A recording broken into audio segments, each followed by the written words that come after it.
The land was not merely dry. It was thirsty with a desperation that bordered on violent. For 3 years, the rain had been nothing more than a rumor, a ghost story told by old men who remembered when the creeks ran clear and deep.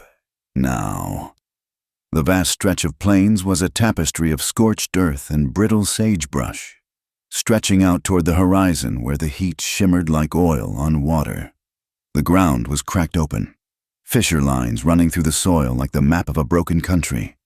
Dust devils, tall and malevolent, spun across the open range, dancing with a chaotic grace that mocked the stillness of the starving cattle huddled in the scant shade of cottonwood skeletons. In the distance, the mountains were a jagged line of blue teeth biting into the pale, bleached sky. They promised cool air and water, but they were too far away to offer any real hope to the town of Red Hollow. The town sat in the middle of this desolation like a pile of bleaching bones. It was a collection of weathered timber and peeling paint, holding its breath against the encroaching silence of the prairie. The wind did not blow here. It scoured. It carried the grit of 3 states, sanding down the edges of buildings and the spirits of the people who were stubborn or foolish enough to stay. Colt Wesson rode into this purgatory a little past noon, when the sun was a white hammer beating against the anvil of the earth. He was a man who looked as though he had been carved from the landscape itself. His duster was the color of dried tobacco, heavy with the dust of 100 miles, and the brim of his hat was pulled low, shading eyes that were constantly moving, constantly assessing. A scar, white and jagged, ran along the line of his jaw, disappearing into the rough stubble on his cheek. It was a souvenir from a knife fight in a border town 3 years back, just one of many marks on a body that had been used hard. His horse, a sturdy bay with a gait that spoke of endurance rather than speed, walked with its head low. Colt sat the saddle with the loose, easy posture of a man who had spent more of his life on horseback than on his own 2 feet. He did not look like a drifting cowhand looking for a warm meal. He looked like trouble that had arrived early. Colt rode down the main street of Red Hollow. The silence of the town was heavy, broken only by the rhythmic clop of hooves on hard-packed dirt. He felt the eyes on him before he saw them. At the general store, a woman in a faded calico dress paused in sweeping the boardwalk. She pulled 2 small children behind her skirts, her eyes widening as she took in the gun tied low on his thigh and the Winchester rifle in the scabbard. 2 men sitting on a bench whittling wood stopped their knives mid-stroke. They watched him with the wary, hostile gaze of dogs guarding a bone. Colt ignored them, though every muscle in his back was tight. He was used to this. He carried his reputation like a scent. He was a hired gun, an ex-foreman for outfits that didn't ask questions, a man who was rumored to have seen too many bodies fall to ever sleep soundly again. He was not here to make friends. He was here because his money had run out 2 towns back, and he needed a place to disappear for a while. He needed quiet. He needed to outrun the memories of a burning bunkhouse and the screams of men he had failed to save. He swung down from the saddle in front of the livery stable, his boots hitting the dirt with a heavy thud. He tied the bay to the rail and patted the animal's neck. The horse blew out a breath, dusting Colt's shirt with grit. "You earned your oats," Colt murmured. He turned and walked toward the saloon, his spurs chinking softly in the silence. The prejudice of the town washed over him. A cold wave in the heat. They saw a killer. They saw violence. They were not entirely wrong. 3 miles outside of town, the heat was just as oppressive, but the silence was different. It was the silence of isolation, of a war fought by a single soldier. Rihanna Hale wiped a forearm across her brow, leaving a streak of mud mixed with sweat. She stood beside a wagon that had seen better decades, let alone years. The wood was gray and splintered, but the wheels were iron-rimmed and sturdy. Hitched to the front was a mule named Barnaby, a creature composed entirely of grit and spite. "Get up, you stubborn old fool," Rihanna said, her voice raspy from the dry air. She grabbed the harness, leaning her entire weight back, trying to guide the mule around a rut that could snap an axle. The wagon was loaded heavy with sacks of seed grain she had traded her last silver dollars for. along with a new shovel and a small keg of nails. Barnaby planted his hooves and laid his ears back flat against his skull. Rihanna did not plead. She did not cajole. She swore. It was a stream of profanity that would have made a sailor blush, delivered with a flat, angry precision. She released the harness, marched to the back of the wagon, and grabbed a long switch. She did not use it, but she slapped it against her own boot with a loud crack. "Move," she ordered. Barnaby, recognizing the tone of a woman who had run out of patience 3 hours ago, sighed a heavy, dramatic sigh and lurched forward. The wagon groaned, the wheels screaming in protest, but it cleared the rut. Rihanna scrambled up to the driver's bench, grabbing the reins.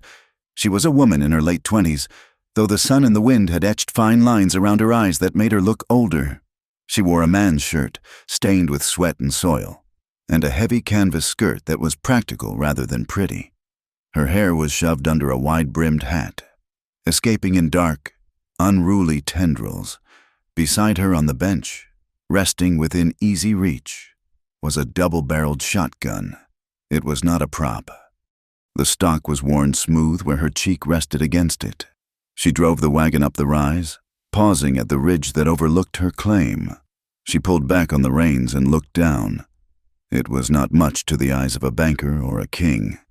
A weather-beaten cabin stood defiant against the wind, its logs gray and chinked with dry mud. The fences leaned drunkenly to the left, fighting a losing battle against gravity. A windmill creaked, turning lazily, pumping precious little water from a well that was dangerously low. A few scraggly cattle, ribs showing through their hide, grazed on the brown grass. Yet, as Rihanna looked at it, a fierce, burning pride swelled in her chest, warring with the gnawing fear that lived in her gut. It was hers. Every fence post, every shingle, every dry clod of dirt belonged to her. She closed her eyes for a second, and the memory came, unbidden and sharp as a knife. She saw a different house, a finer one. She saw a man with a charming smile that did not reach his cold, dead eyes. She felt the bruise blooming on her arm where he had grabbed her, his voice a smooth whisper telling her that she was nothing without him, that a woman was like a dog, needs a master to tell her when to sit and when to eat. She remembered the smell of lamp oil and the roar of the fire. She remembered the heat on her face and the screaming. The silence that followed was worse than the screaming. The fire had taken everything. It had taken the life she was supposed to live. It had taken her little sister, Clara, who had been too small, too slow to get out. Rihanna opened her eyes. The grief was still there, a stone in her shoe that she walked on every day. But the fear of the man, that was gone. She had buried Rihanna Miller in that fire. Rihanna Hale had risen from the ashes, driven a wagon 1,000 miles west, and staked this claim with her own blistering hands. "I will bow to no man," she whispered to the empty air. "Not ever again." She snapped the reins, and the wagon rattled down the slope toward home, back in Red Hollow. The saloon was dim and smelled of stale beer and sawdust. Colt stood at the bar, nursing a glass of whiskey that tasted like kerosene. The barkeep, a balding man with a nervous tic in his left eye, wiped a rag over the polished wood. Keeping his distance, Colt listened. A man like him learned early that you learned more with your ears than your mouth. At a table behind him, 3 men were playing poker. They were loud, their voices carrying easily. "Crowley is squeezing again," one man said, slapping a card down. "Says the water rights upstream belong to the ranch. Says anyone dipping a bucket is stealing." "He can say what he wants," another grumbled. "He owns the sheriff. He owns the judge. Who is going to tell Silas Crowley he is wrong? That woman on the ridge," the third man said with a dark chuckle. "That Hale woman. Heard Crowley sent his foreman out there to make an offer on her land. She met him at the gate with that scattergun of hers. Told him the only land he was getting was the dirt she would shovel over his corpse." The men laughed, but it was nervous laughter. "She is crazy," the first man said. "Stubborn as a mule and twice as ugly inside. Crowley will crush her. It is just a matter of time. He wants to push out all the troublesome small folk."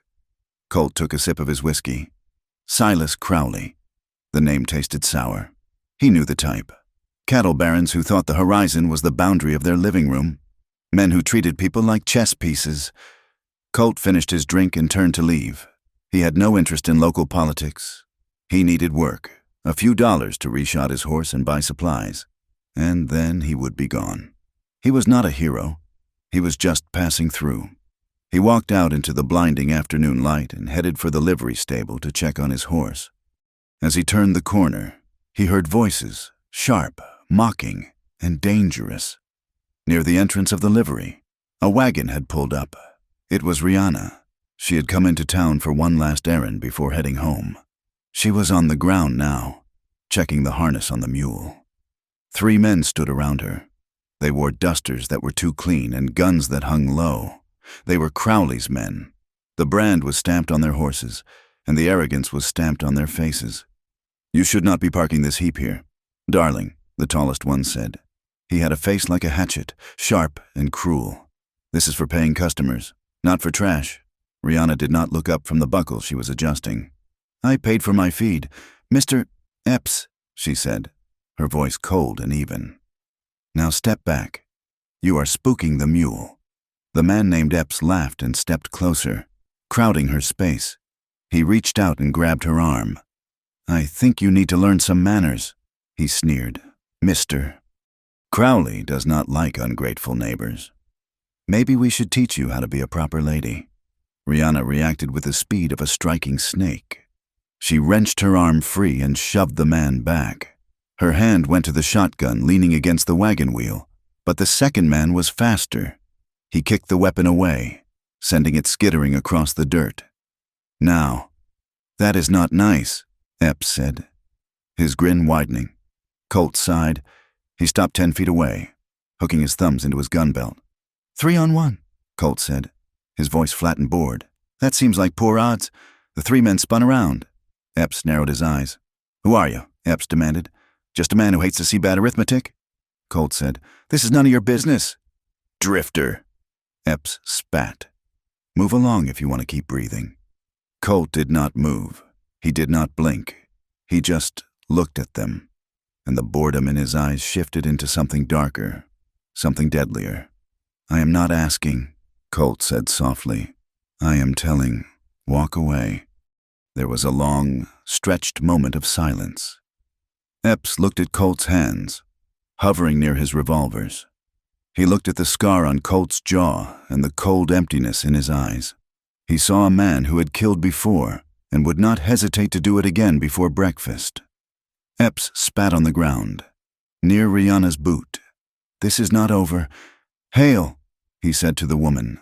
He signaled to his men, and they mounted up, casting dark looks at Colt before riding off down the street. Colt watched them go until they turned the corner. Then he looked at Rihanna. She was not swooning. She was not trembling. She was furious. She snatched her shotgun from the dirt, dusting it off with aggressive swipes of her hand. Her chest was heaving, her eyes blazing with blue fire. She turned on Colt, leveling a glare at him that could have peeled paint. "I did not need your help," she snapped. Colt blinked, taken aback. He had expected gratitude, or perhaps fear. He had not expected to be dressed down. A corner of his mouth twitched. "You look like you were in a tight spot," he said. "I had it handled," Rihanna insisted, shoving the shotgun into the wagon bed. "I do not need some drifting gunman fighting my battles for me. That just gives them more reason to come back." Colt chuckled. A dry, raspy sound. "If you are planning to fight the whole territory, ma'am," he said, leaning against a post, "you might want to pick your battleground better than a livery stable. And maybe do not let them kick your gun away next time." Rihanna froze. She looked at him, really looked at him. For the first time, she saw the dust, the fatigue, the danger that clung to him. But she also saw the amusement in his eyes, and it made her blood boil. It also, to her horror, made her pulse skip a beat. He was handsome in a rough, broken way, like a cliff face. She climbed up onto the wagon seat, grabbing the reins. "I will choose my own battles," she said, looking down at him, "and I will choose my own allies." "You do not look like either." She snapped the reins, and the mule lurched forward. Colt watched her go, the wagon rattling down the street. "She is a wild one," the livery owner muttered, coming out from the shadows of the barn where he had been hiding. Colt watched the straight line of her back until she disappeared. "She is alive," Colt said quietly. "That is more than I can say for most of this town." That night, the wind turned violent. Colt sat on the porch of the small boarding house where he had rented a room. He smoked a cigarette, watching the storm roll in from the north. The sky had turned a bruised purple, and the clouds were low and heavy, dragging their bellies across the plains. The wind picked up, screaming down the main street of Red Hollow, carrying a wall of dust that stung the skin and filled the eyes. He thought of the woman, Rihanna. He had learned her name from the boarding house owner, Rihanna Hale, the widow on the ridge, the crazy woman. He pictured her out there in the dark, miles from anyone, facing this wind alone. He wondered why her stubbornness pulled at him. He should not care. He had spent years teaching himself not to care. Caring got you killed. Caring got other people killed. But he remembered the fire in her eyes when she told him she didn't need him. He remembered the way she handled that shotgun. "Damn it," he whispered, flicking his cigarette butt into the dirt. He went inside, shutting the door against the howling wind. 5 miles away, Rihanna Hale was at war. The wind hit the homestead like a physical blow. The old cottonwoods groaned and thrashed, their branches whipping against the roof of the cabin. The air was thick with brown dust, seeping through the cracks in the walls, coating everything in a fine grit. Rihanna was outside, fighting to latch the shutters on the barn. The wind tore at her clothes, blinding her, trying to knock her off her feet. The animals inside were panicked, the mule braying, the few chickens squawking in terror. "Easy," she shouted, though the wind snatched the word away. She managed to slam the heavy wood shut and drop the latch. She leaned her forehead against the rough wood for a moment, breathing hard. Her hands were raw and blistered from the day's work. Her muscles ached with a deep, bone-weary throb. She fought her way back to the cabin, pushing against the gale. She slipped inside and slammed the door. Throwing the heavy bolt, the silence inside was sudden and ringing, though the wind still howled outside like a pack of wolves. The cabin was small. 1 room, a stone hearth, a narrow bed in the corner. It was clean, but sparse. There were no luxuries here. Rihanna lit a kerosene lamp, the flame flickering in the draft. She poured water from a pitcher into a basin and splashed her face, washing away the dirt and the fear. She sat on the edge of her bed, listening to the storm trying to tear her home apart. This was the reality of her freedom. There was no one to help her hold the shutters. There was no one to tell her it would be all right. There was just her, and the wind, and the gun on the table. She thought of the cowboy in town, the man with the scar and the sad eyes. He had stepped in when no one else would. He had looked at her not with pity, and not with the hungry leering of Crowley's men, but with a challenge. She lay back on the thin mattress, staring at the timber beams of the ceiling. The loneliness was a physical weight, pressing down on her chest. But then she thought of the bruises she used to hide. She thought of the commands she used to follow. She took a deep breath of the dusty air. "I am alone," she said to the darkness, and then, fierce and quiet, "But I am free." Outside, the wind screamed, and the drought held the land in a choking grip, waiting for the spark that would set the world on fire. The weeks that followed were a slow suffocation. The sky remained a relentless, polished blue, devoid of even a whisper of cloud. The sun did not just shine, it pressed down on the earth with a physical weight, baking the moisture out of the soil until the ground was hard as iron and fissured with thirsty cracks. At the Hale homestead, the creek that had once bubbled cheerfully over smooth stones was now nothing more than a series of stagnant, muddy puddles choking on algae, the sound of running water. Once the heartbeat of the land had gone silent, Rihanna Hale stood at the edge of the creek bed, her boots sinking into the drying muck. She held 2 heavy wooden buckets, the rough bale handles biting into her palms through her leather gloves. She had to walk a half-mile upstream to find water clean enough for the stock, and then haul it back. trip after agonizing trip. She stooped, filling the buckets with the brownish liquid. Her shoulders screamed in protest. Her back ached with a dull, constant throb that never really went away, not even when she lay in bed at night. She straightened, gritting her teeth against the strain, and began the trudge back to the corral. Every step was a battle against gravity and exhaustion. Dust coated her skin, settling into the creases of her neck and the corners of her eyes. Her lips were cracked, tasting of salt and grit. But she did not stop. She could not stop. The cattle watched her with dull, trusting eyes. Barnaby the mule waited by the trough, his ears flicking listlessly. If she stopped, they died. It was that simple. There was no husband to share the load. There were no sons to run the buckets. There was only Rihanna, and the fierce, burning refusal to let this land beat her. In town, Red Hollow was shrinking in on itself. The heat made tempers short and patience thin. Men sat on the porches, watching the heat waves shimmy off the rooftops, looking for someone to blame for their misfortune. Colt Wesson found that work was easy enough to come by, even if it was the kind of work that broke lesser men. He spent his mornings at the livery, breaking green horses that had been brought in from the wild herds. It was brutal, bone-jarring work, a contest of wills between man and beast in the swirling dust of the round pen.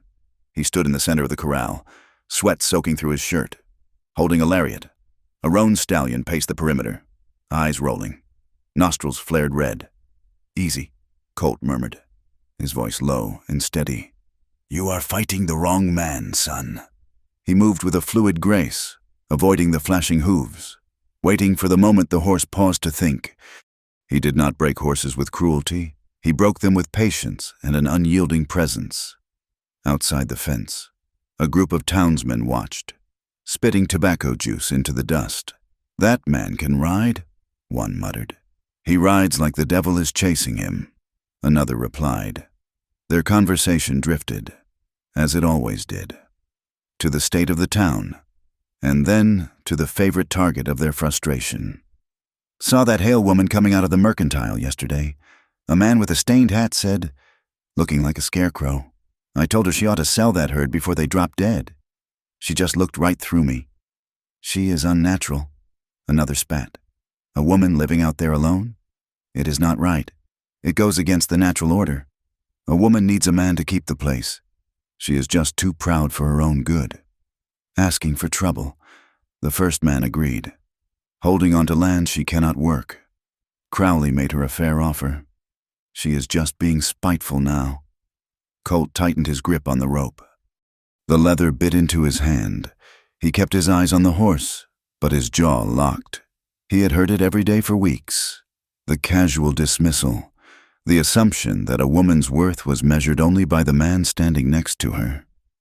It irritated him, a burr under his saddle that he could not shake. He had seen Rihanna Hale. He had seen the way she handled that shotgun. She had more grit in her little finger than these porch sitters had in their whole bodies. He walked the stallion down, patting the sweating neck, and exited the pen. He walked past the men without a word, his spurs ringing on the dirt, his eyes cold enough to silence their gossip as he passed. Rihanna tied Barnaby to the hitching post in front of the Red Hollow bank. She smoothed her skirt, trying to brush away the worst of the dust, but it was a hopeless task. She took a deep breath, steeling herself, and pushed open the heavy oak doors. The interior of the bank was cool and smelled of paper and ink. Mr. Gable sat behind his polished mahogany desk, looking like a well-fed vulture. He was a soft man with hands that had never held a shovel. "Mrs. Hale," he said, not bothering to rise. "To what do I owe the pleasure?" "I came to make my payment on the seed loan," Rihanna said, stepping forward. She placed a small leather pouch on the desk.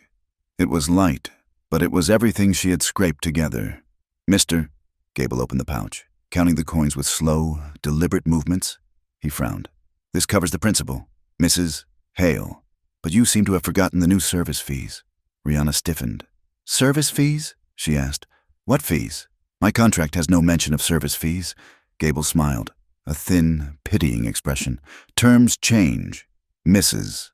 Hail. Given the drought, the bank has had to adjust its risk assessments. Distressed properties, such as yours, require more oversight. Mr.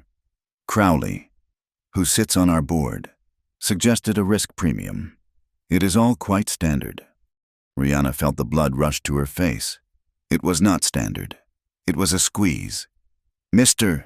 Crowley suggested it, she repeated, her voice trembling with suppressed rage. Is that right? And how much is this premium? Gable named a figure. It was not a fortune, but to Rihanna, in that moment, it might as well have been 1,000 gold bars. I do not have it, she said flatly. Gable sighed. Leaning back in his chair, he tented his fingers. I was afraid of that. You know, Mrs. Hale, I hate to see a woman in such distress. This life, it is too hard for a female alone. If you were married, perhaps a husband could handle these burdens. A man understands business. A man can protect assets. Rihanna stared at him. The condescension dripped from his voice like syrup. He was telling her she was incompetent because of her gender. He was telling her that her struggle meant nothing unless a man validated it. I do not need a husband, Mr. Gable, Rihanna said, her voice dropping to a dangerous whisper. I need an honest banker, but it seems Red Hollow is fresh out of those. She snatched the receipt for the principal payment from his desk. I will bring your fee next week, she said, but you tell Silas Crowley that if he wants my land, he will have to come take it himself, and tell him to bring a shovel. She turned and marched out, the heavy doors swinging shut behind her. Her heart was hammering against her ribs, a drumbeat of pure fury. They wanted to break her. They wanted her to fold, to cry, to beg for a man to save her. She would die first. The ride home was brutal. The sun was past its zenith, but the heat had not broken. It radiated off the rocks, creating a stifling oven of air. Rihanna sat on the wagon bench, her hands gripping the reins so hard her knuckles were white. She was blind with anger, replaying the banker's words over and over in her mind. Better off married. Handle the burdens. She took a shortcut through a narrow canyon to save time. It was a rough trail, littered with scree and boulders, rarely used. Barnaby picked his way carefully, his hooves clattering on the stone. The wagon hit a rut, jarring Rihanna's teeth. She slapped the reins. Move on, Barnaby, she snapped. The mule stepped over a fissure in the rock. Suddenly, a dry, buzzing rattle erupted from the shadow of a sagebrush. A diamondback, thick as a man's arm, struck out, missing the mule's fetlock by inches. Barnaby shrieked, a terrible, high-pitched sound, and lunged sideways. Whoa! Rihanna shouted, fighting the reins. The sudden lurch threw the heavy wagon off balance. The right rear wheel slammed into a jagged boulder with a sickening crack. The wood splintered. The iron rim twisted. The wagon shuddered violently and tipped, the back corner collapsing toward the ground. Rihanna was thrown against the side rail, the breath knocked out of her. The wagon groaned, teetering precariously on 3 wheels and a broken axle. Heavy sacks of seed slid, threatening to pull the entire rig over the edge of the trail and down into the ravine below. Damn it, Rihanna hissed. She scrambled out, boots skidding on the loose rock. The sun beat down on her neck. Sweat soaked her shirt, plastering the fabric to her skin. She ran to the back, grabbing the corner of the wagon bed, trying to heave it up to relieve the pressure on the broken wheel. It was impossibly heavy. She gritted her teeth, straining until spots danced in her vision. Up, she grunted. Move! It did not budge. The wagon slipped another inch, gravel cascading down the slope. She was going to lose it. She was going to lose the seed, the wagon, maybe the mule. She wiped sweat from her eyes, dust streaking her face. She looked around at the empty, hostile rocks. There was no one, just the heat and the snake somewhere in the brush. Then she heard the slide of hooves on stone. Colt Wesson had taken the canyon trail to avoid a patrol of Crowley's riders he had spotted on the main road. He was tired. His canteen was low, and he wanted nothing more than a bath and a bottle. He came around the bend and saw the disaster. The wagon listed dangerously. The mule was dancing in panic, and Rihanna Hale was trying to hold up 1,000 pounds of oak and iron with nothing but stubbornness. He did not call out. He did not waste time. He swung down from his bay before the horse had fully stopped. He dropped the reins and ran, his boots crunching on the gravel. Rihanna heard the footsteps and turned, her eyes wild. She saw Colt coming at her, a dark shape in the glare. "Get the mule," Colt barked. He didn't wait for an answer. He shoulder-checked her out of the way, not gently, and jammed his shoulder under the sagging corner of the wagon bed. He planted his feet wide, his boots digging into the dirt. He roared, a guttural sound of effort, and shoved upward. The muscles in his back and legs corded like steel cables. The veins in his neck bulged.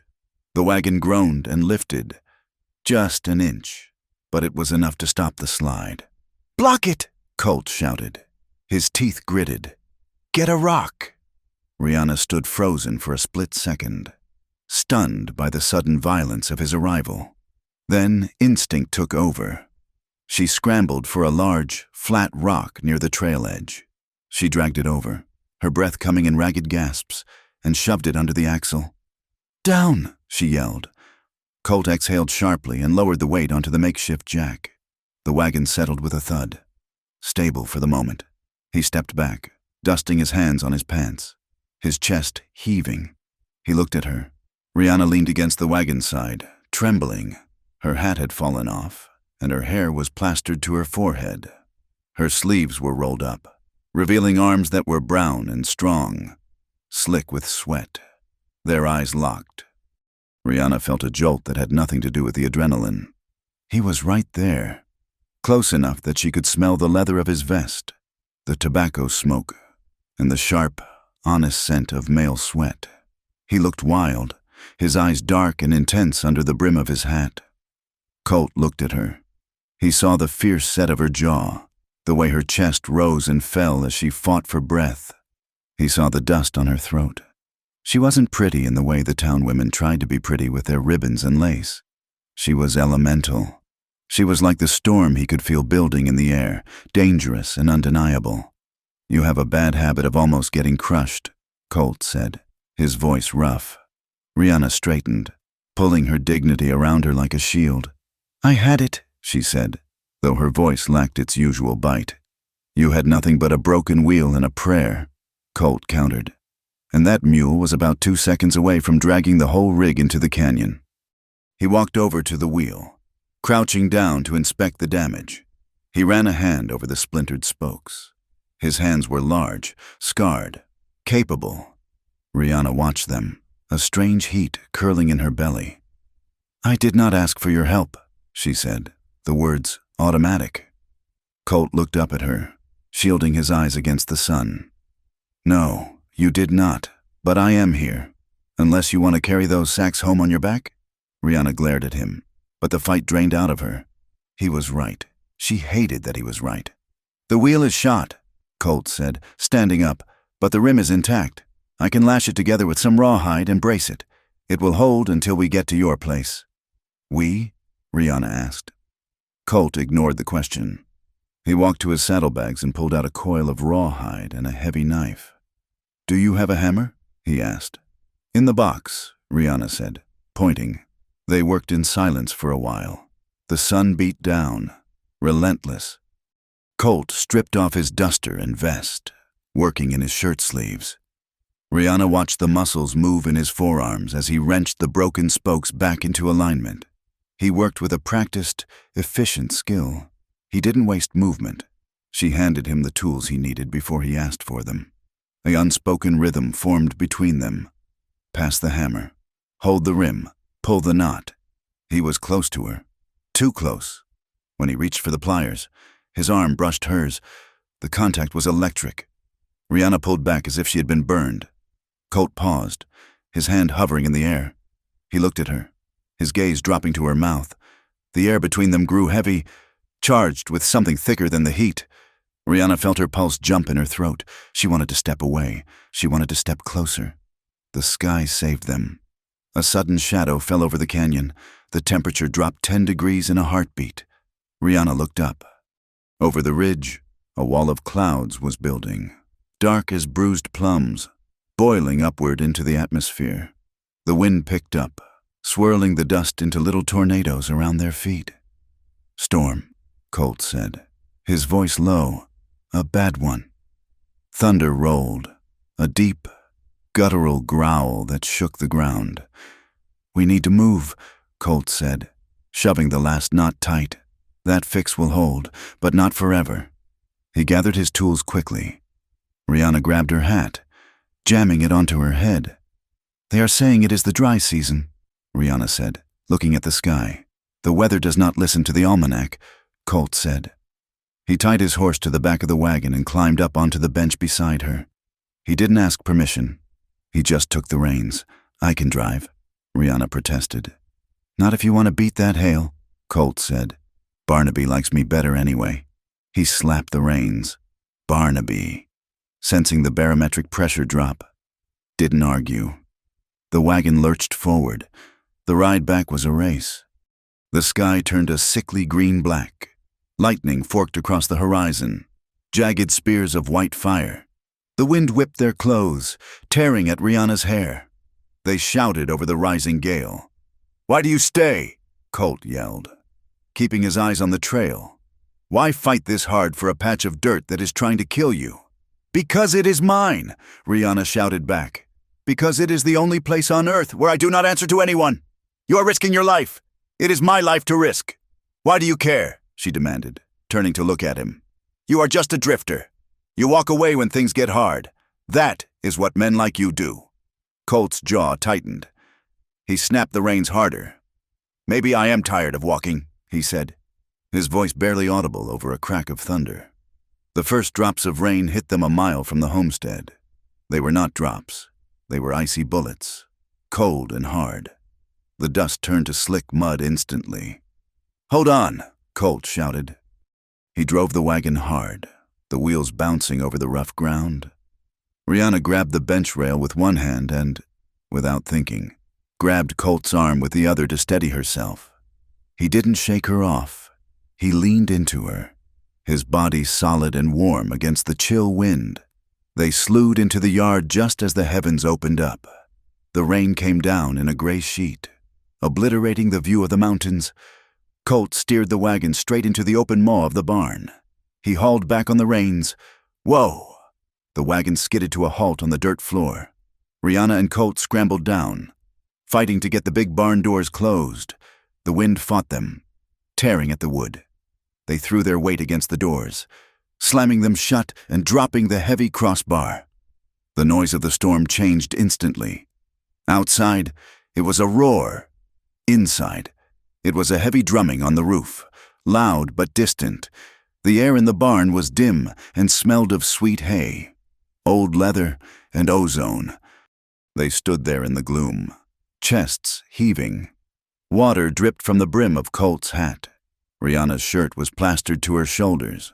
The adrenaline was still coursing through them, sharp and bright. Rihanna looked at Colt. He was breathing hard, staring at her. She could see the rise and fall of his chest. She could see a droplet of rain run down his temple, tracing the line of that scar on his jaw, disappearing into the collar of his shirt. The silence stretched, thin and tight as a wire. Rihanna felt a trembling start in her knees. It wasn't the cold. It was him. He was too big for the space. He took up all the air. Colt took a step toward her. He didn't seem to realize he was doing it. His eyes were dark, dilated in the dim light. He looked at her lips. Rihanna's breath hitched. She felt a flush of heat rise up her neck, flooding her face. Her heart hammered against her ribs like a trapped bird. She remembered the fear of a man's touch, the memory of her husband's hands. But this didn't feel like fear. This felt like standing on the edge of a cliff and wanting to jump. She saw Colt's hand twitch at his side, as if he wanted to reach out. The tension was suffocating. It was a physical pressure, pressing against her skin. If he touched her now, she knew she would either scream or shatter. She took a sharp step back, her boots scraping loudly on the floor. Colt blinked. The spell breaking. He stopped, his body rigid. Rihanna forced a laugh.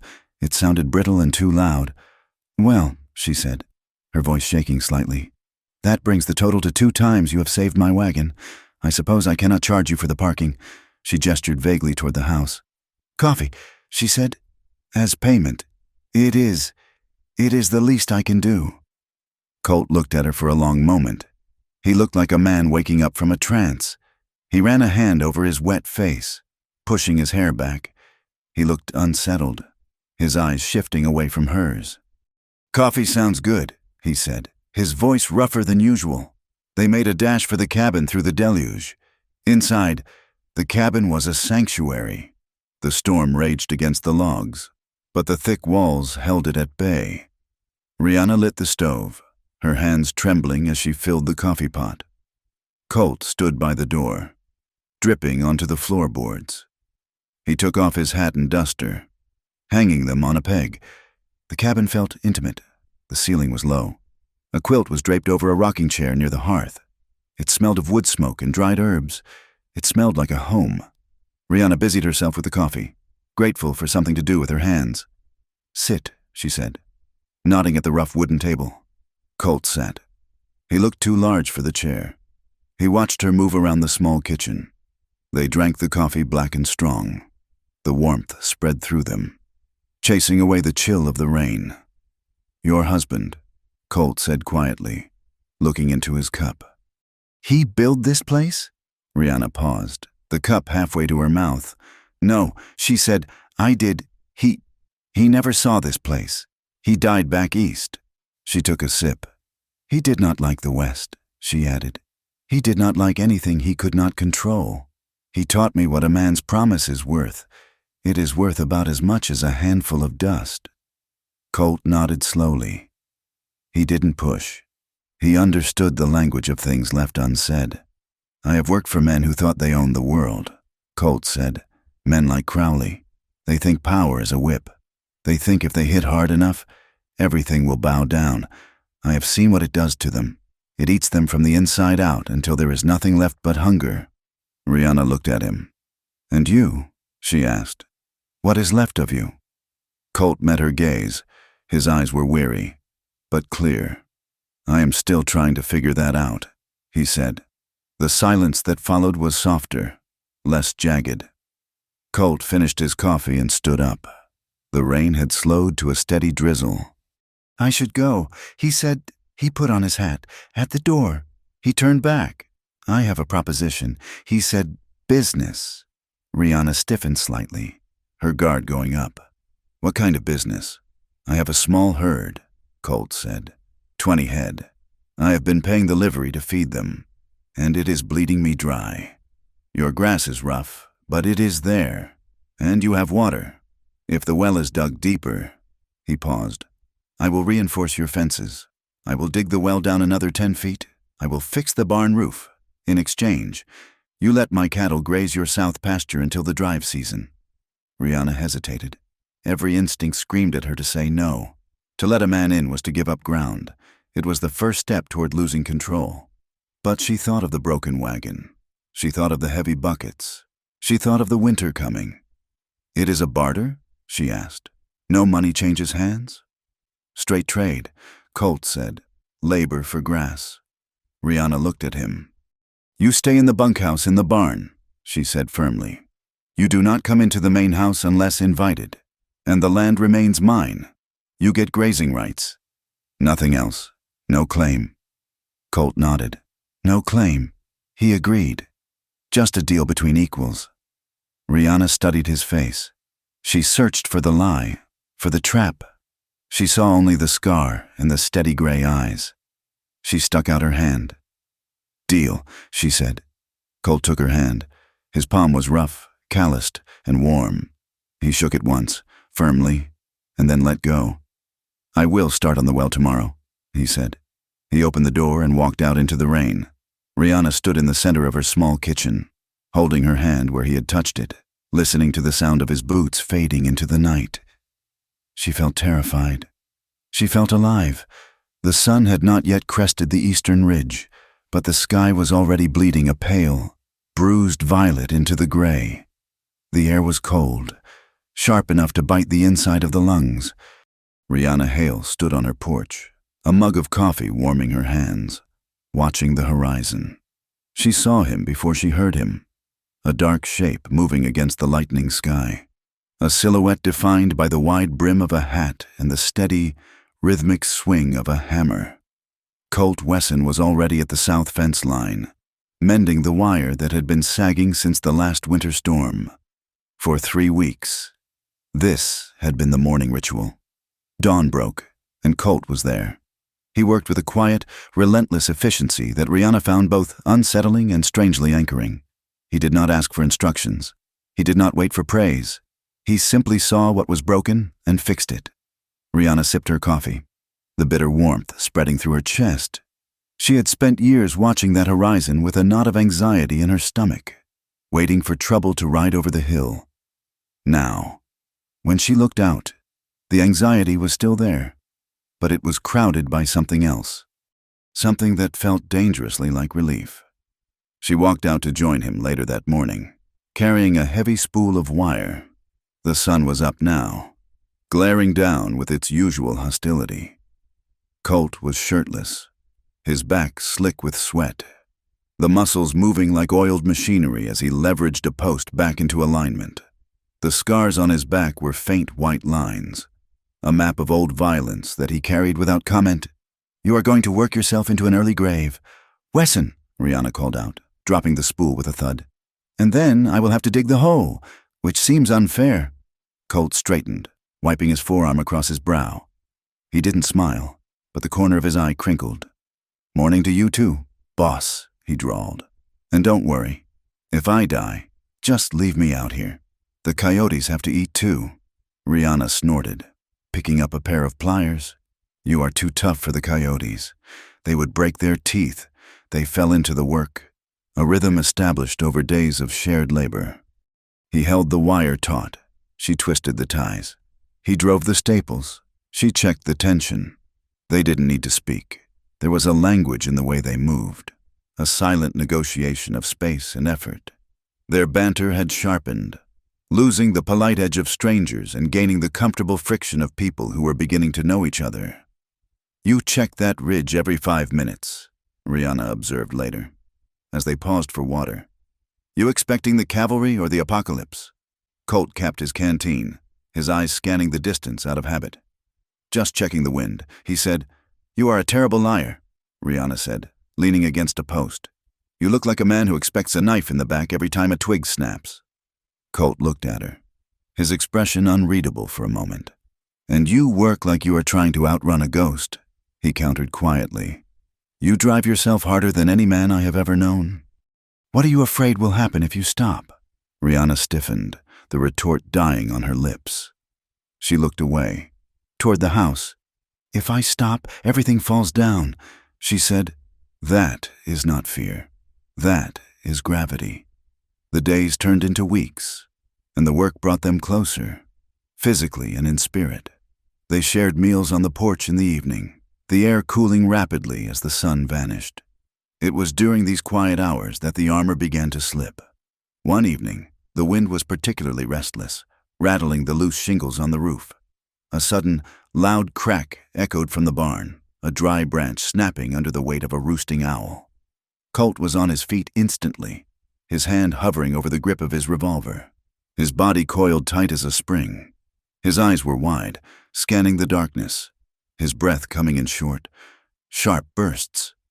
Rihanna watched him, her heart aching with a sudden, sharp empathy. "Colt," she said softly. "It was just a branch." Colt stood frozen for a second longer, then slowly relaxed, his hand dropping away from the gun. He sat back down heavily, looking at his boots. "Sorry," he muttered. Rihanna studied him. The moonlight cast deep shadows across his face, highlighting the line of his jaw and the haunted cast of his eyes. "What happened to you?" she asked. "And do not tell me it was just life. I have seen life. It makes you tired. It does not make you jump at shadows." Colt was silent for a long time. He pulled a pouch of tobacco from his pocket and rolled a cigarette with trembling fingers. He lit it, the flare of the match illuminating his face for a brief, stark moment. "I worked for a man named Hatcher, down in the territory," he said, his voice raspy. "Big outfit, Thousands of head. Hatcher wanted more land. He didn't care who was on it. He took a drag, the smoke curling up into the night air. He had a crew of us. Cleaners. He called us. We were supposed to clear out squatters, run off rustlers. That was the job. But Hatcher, he didn't like loose ends. Colt's jaw tightened until a muscle jumped in his cheek. There was a family. Sodbusters. They had a claim near the water. Hatcher said they were rustling. He told us to go teach them a lesson. When we got there, it wasn't a lesson. It was a slaughter. Rihanna sat very still, her hands clasped tightly in her lap. There was a boy. Colt whispered. Couldn't have been more than 16. He came out with a pitchfork. He was just trying to protect his ma. I pulled the trigger. He looked up at her, and the misery in his eyes was naked and terrible. He was just a boy. I killed him. I left that night, rode until the horse nearly died. But you don't ride away from that. It rides with you. The confession hung in the air, heavy and suffocating. Rihanna looked at his hands. Strong, capable hands that had fixed her wagon and mended her fences. Hands that had taken a life that didn't need taking. She should have been repulsed. She should have been afraid. Instead, she felt a crack in her own chest, a fissure opening up to let the dark water out. I had a husband, she said, her voice sounding strange to her own ears. Colt looked at her, the cigarette burning down, forgotten in his fingers. His name was Elias. He was a respected man, a merchant. Everyone said I was lucky. Rihanna laughed, a bitter, dry sound. He liked birds. He kept them in cages in the parlor. Beautiful, colorful birds. He liked to clip their wings so they couldn't fly. He said it was for their own safety, so they wouldn't get hurt. She looked out at the dark prairie. He did the same to me. He locked the doors when he went out. If I spoke to a neighbor, he would hit me, not where it showed, always where the clothes covered it. He said it was my fault. He said I was too wild. He was just trying to tame me. She took a shaky breath. I had a sister, Clara. She came to stay with us. She saw the bruises. She tried to stand up to him. Elias. He didn't like that. He locked her in her room. He set a fire in the kitchen. He said it was an accident. He said he tried to save her. Rihanna turned to Colt, tears shining in her eyes. I know he did it. I know he burned her to punish me. I ran that night. I stole his money and I ran. I promised myself. I promised I would never let another man hold the key to my cage. Colt stared at her. He saw the terror behind the defiance. He saw the wounds that went deeper than skin. He felt a wave of shame so thick it choked him. He was a man. He was of the same species as the monster who had done this to her. Rihanna, he said, his voice rough. I am not him. I know, she whispered. But the fear, it does not know the difference. When you get close, when anyone gets close, I feel the walls closing in. I feel the lock turning. Colt looked down at his hands. I would cut off these hands before I use them to hurt you, he said. The silence that followed was different. It was not empty. It was filled with the shared weight of their ghosts. They sat there as the purple sky deepened to black, their shoulders almost touching, two broken things leaning against each other to stay upright. But the world outside their fence line did not care about their healing. It only cared about its rules. The town of Red Hollow had found a new favorite subject, the sight of Colt Wesson riding alongside Rihanna Hale. Working her land, living in her barn, was too much for the sensibilities of the righteous. Gossip spread like wildfire in dry grass. Shacking up, the women whispered behind their fans in church, no ring, no vows, just sin. No decent woman lives alone like that, the men muttered in the saloon. And now she has brought a killer into her bed. When Rihanna went into town to trade, the silence was loud. Women she had known for years crossed the street to avoid her. The shopkeeper took her money with 2 fingers, as if it were tainted. Colt heard it too. He heard the snickers when he walked past the barber shop. He heard the crude jokes about what exactly he was doing out there on the ridge. He is plowing more than just the fields, a man said one afternoon as Colt passed. Colt stopped. His hand twitched toward his gun, But he remembered Rihanna's face. He remembered her fear of violence. He forced himself to keep walking, the rage burning a hole in his gut. Then, Silas Crowley came. He arrived in a black carriage, flanked by 4 riders. He did not get down. He sat there like a king on a throne. Looking over the fence Rihanna and Colt had just repaired. "Mrs. Hale," Crowley called out, his voice smooth as oiled leather. Rihanna walked to the gate, her shotgun in the crook of her arm. Colt was beside her in a second, his hand resting casually on his hip. Near his holster, "Mr. Crowley," Rihanna said. "You seem lost." "Not lost, my dear, concerned." Crowley's eyes flicked to Colt, dismissing him. Then back to Rihanna. "I hear talk. Distressing talk. About your arrangement here. It reflects poorly on the community. And with the drought, well, water rights are a complicated business." Rihanna's grip on the shotgun tightened. "My water is my own," she said, "and my arrangement is none of your business." Crowley smiled, but it didn't reach his eyes. "Everything in this valley is my business, Mrs. Hale. I am offering you a final chance. Sell. I will give you a fair price. You can take your friend and move on, before things get difficult." "Is that a threat?" Colt asked, his voice low and dangerous. Crowley looked at him then, really looked at him. "It is a reality. Mr. Wesson, bad things happen when a woman forgets her place. Accidents, fires, dried up wells." He leaned forward. "I am going to put an end to this foolishness, one way or another." He signaled his driver, and the carriage rolled away, dust billowing in its wake. That night, the tension in the cabin was brittle enough to snap. "You need to leave," Rihanna said.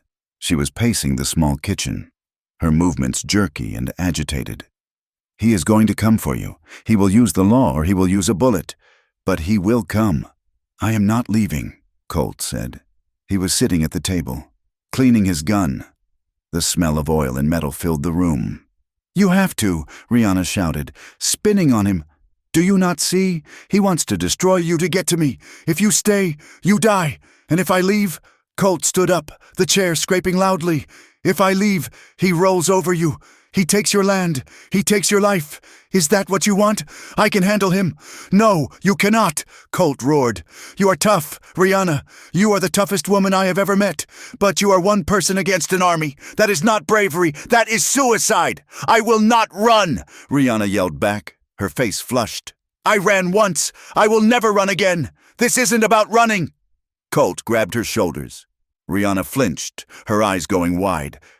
Colt froze, then slowly lowered his hands, stepping back. "I am sorry," he said, his voice shaking. "But you have to see sense. We need help. We need allies. You can't just stand on this ridge and wait for the lightning to strike." "You want me to beg?" Rihanna asked, her voice trembling. "You want me to go to the town that spits on me and ask for help?" "I want you to survive," Colt said. "You are confusing freedom with isolation. Rihanna, being alone doesn't make you free. It just makes you an easy target. And you want to decide for me," Rihanna spat. "Just like Elias, just like Crowley. You think you know what is best. I'm trying to keep you alive." The argument hung in the air, unfinished, raw. They stared at each other, chest heaving, the distance between them filled with fear and a desperate, angry love. Then, Rihanna looked past him, out the window. Her face went pale. Colt turned. On the horizon, to the west, a glow had appeared. It was not the sunset. It was a jagged, dancing orange light. "Fire! Colt!" Rihanna whispered. "That is the Miller place." They didn't speak. They didn't need to. They ran for the horses. They rode hard through the dark, the horses stumbling on the uneven ground. The smell of smoke grew stronger, acrid and biting. It smelled of burning pine and something sweeter, sicker. When they crested the hill, the Miller homestead was an inferno. The barn was already a skeleton of flame. The house was engulfed. Rihanna pulled up, horror clogging her throat. She saw cattle running wild, their coats singed. She saw figures silhouetted against the fire, buckets in hand, fighting a losing battle. They rode down into the chaos. Colt was off his horse before it stopped, grabbing a bucket from a sobbing woman. Rihanna joined the line, her arms aching as she passed water, the heat searing her face. It was no use. The fire was too hungry. The house collapsed with a roar of sparks. Rihanna stood back, gasping for air, soot streaking her face. She saw Mrs. Miller sitting in the dirt, rocking back and forth, clutching a shawl. They burned it. Mrs. Miller wailed. They rode up with torches. They said, this is what happens to stubborn folk. Rihanna felt a cold hand grip her heart. She looked at Colt. He was standing near the ruins, his face illuminated by the dying flames. He looked like he was back in that other place, that other time. He looked like a man watching his sins come home to roost. They stayed until dawn. They helped round up the surviving stock. They offered what comfort they could to a family that had lost everything but the clothes on their backs. The ride back to Rihanna's homestead was silent. The sun rose on a world that felt grayer, ashier. When they reached the cabin, Rihanna dismounted and walked to the porch. She sat down on the steps, her legs simply giving out. She put her head in her hands. The image of the burning house played over and over in her mind. It mixed with the memory of her sister, the fire, the heat, the screaming. "It is happening again," she whispered. Colt walked over to her. He moved slowly, like he was approaching a wild animal caught in a trap. He knelt beside her. "Rihanna," he said softly. She didn't look up. She was shaking, violently, her whole body vibrating with shock and grief. He hovered, his hands unsure. He wanted to hold her. He wanted to wrap himself around her and block out the world, but he remembered her words, the walls closing in. He placed a hand gently on her shoulder. She didn't flinch. She leaned into it. Then, with a sob that seemed to tear her apart, she turned and buried her face in his chest. Colt froze for a second. Then his arms went around her. He held her tight, pulling her against him. She smelled of smoke and sweat and fear. He could feel her tears soaking through his shirt. "I can't lose this," she choked out. "I can't. You won't." Colt swore into her hair. "I won't let you." He stroked the back of her neck, his hand rough and careful. He felt the tension in her muscles, the fragile line of her spine. She was so strong and so terrifyingly breakable. Rihanna lifted her head. Her eyes were red-rimmed, searching his face. She saw the fear in his eyes, mirroring her own. She saw the fierce protectiveness. She didn't know who moved first. Maybe it was gravity. Maybe it was just the desperate need to feel something other than death. Their mouths met. It wasn't a gentle kiss. It was desperate. It was the collision of two people who had been starving. Rihanna's hands clutched at his shirt, pulling him closer, needing to feel the solid beat of his heart. Colt groaned low in his throat, his control fraying.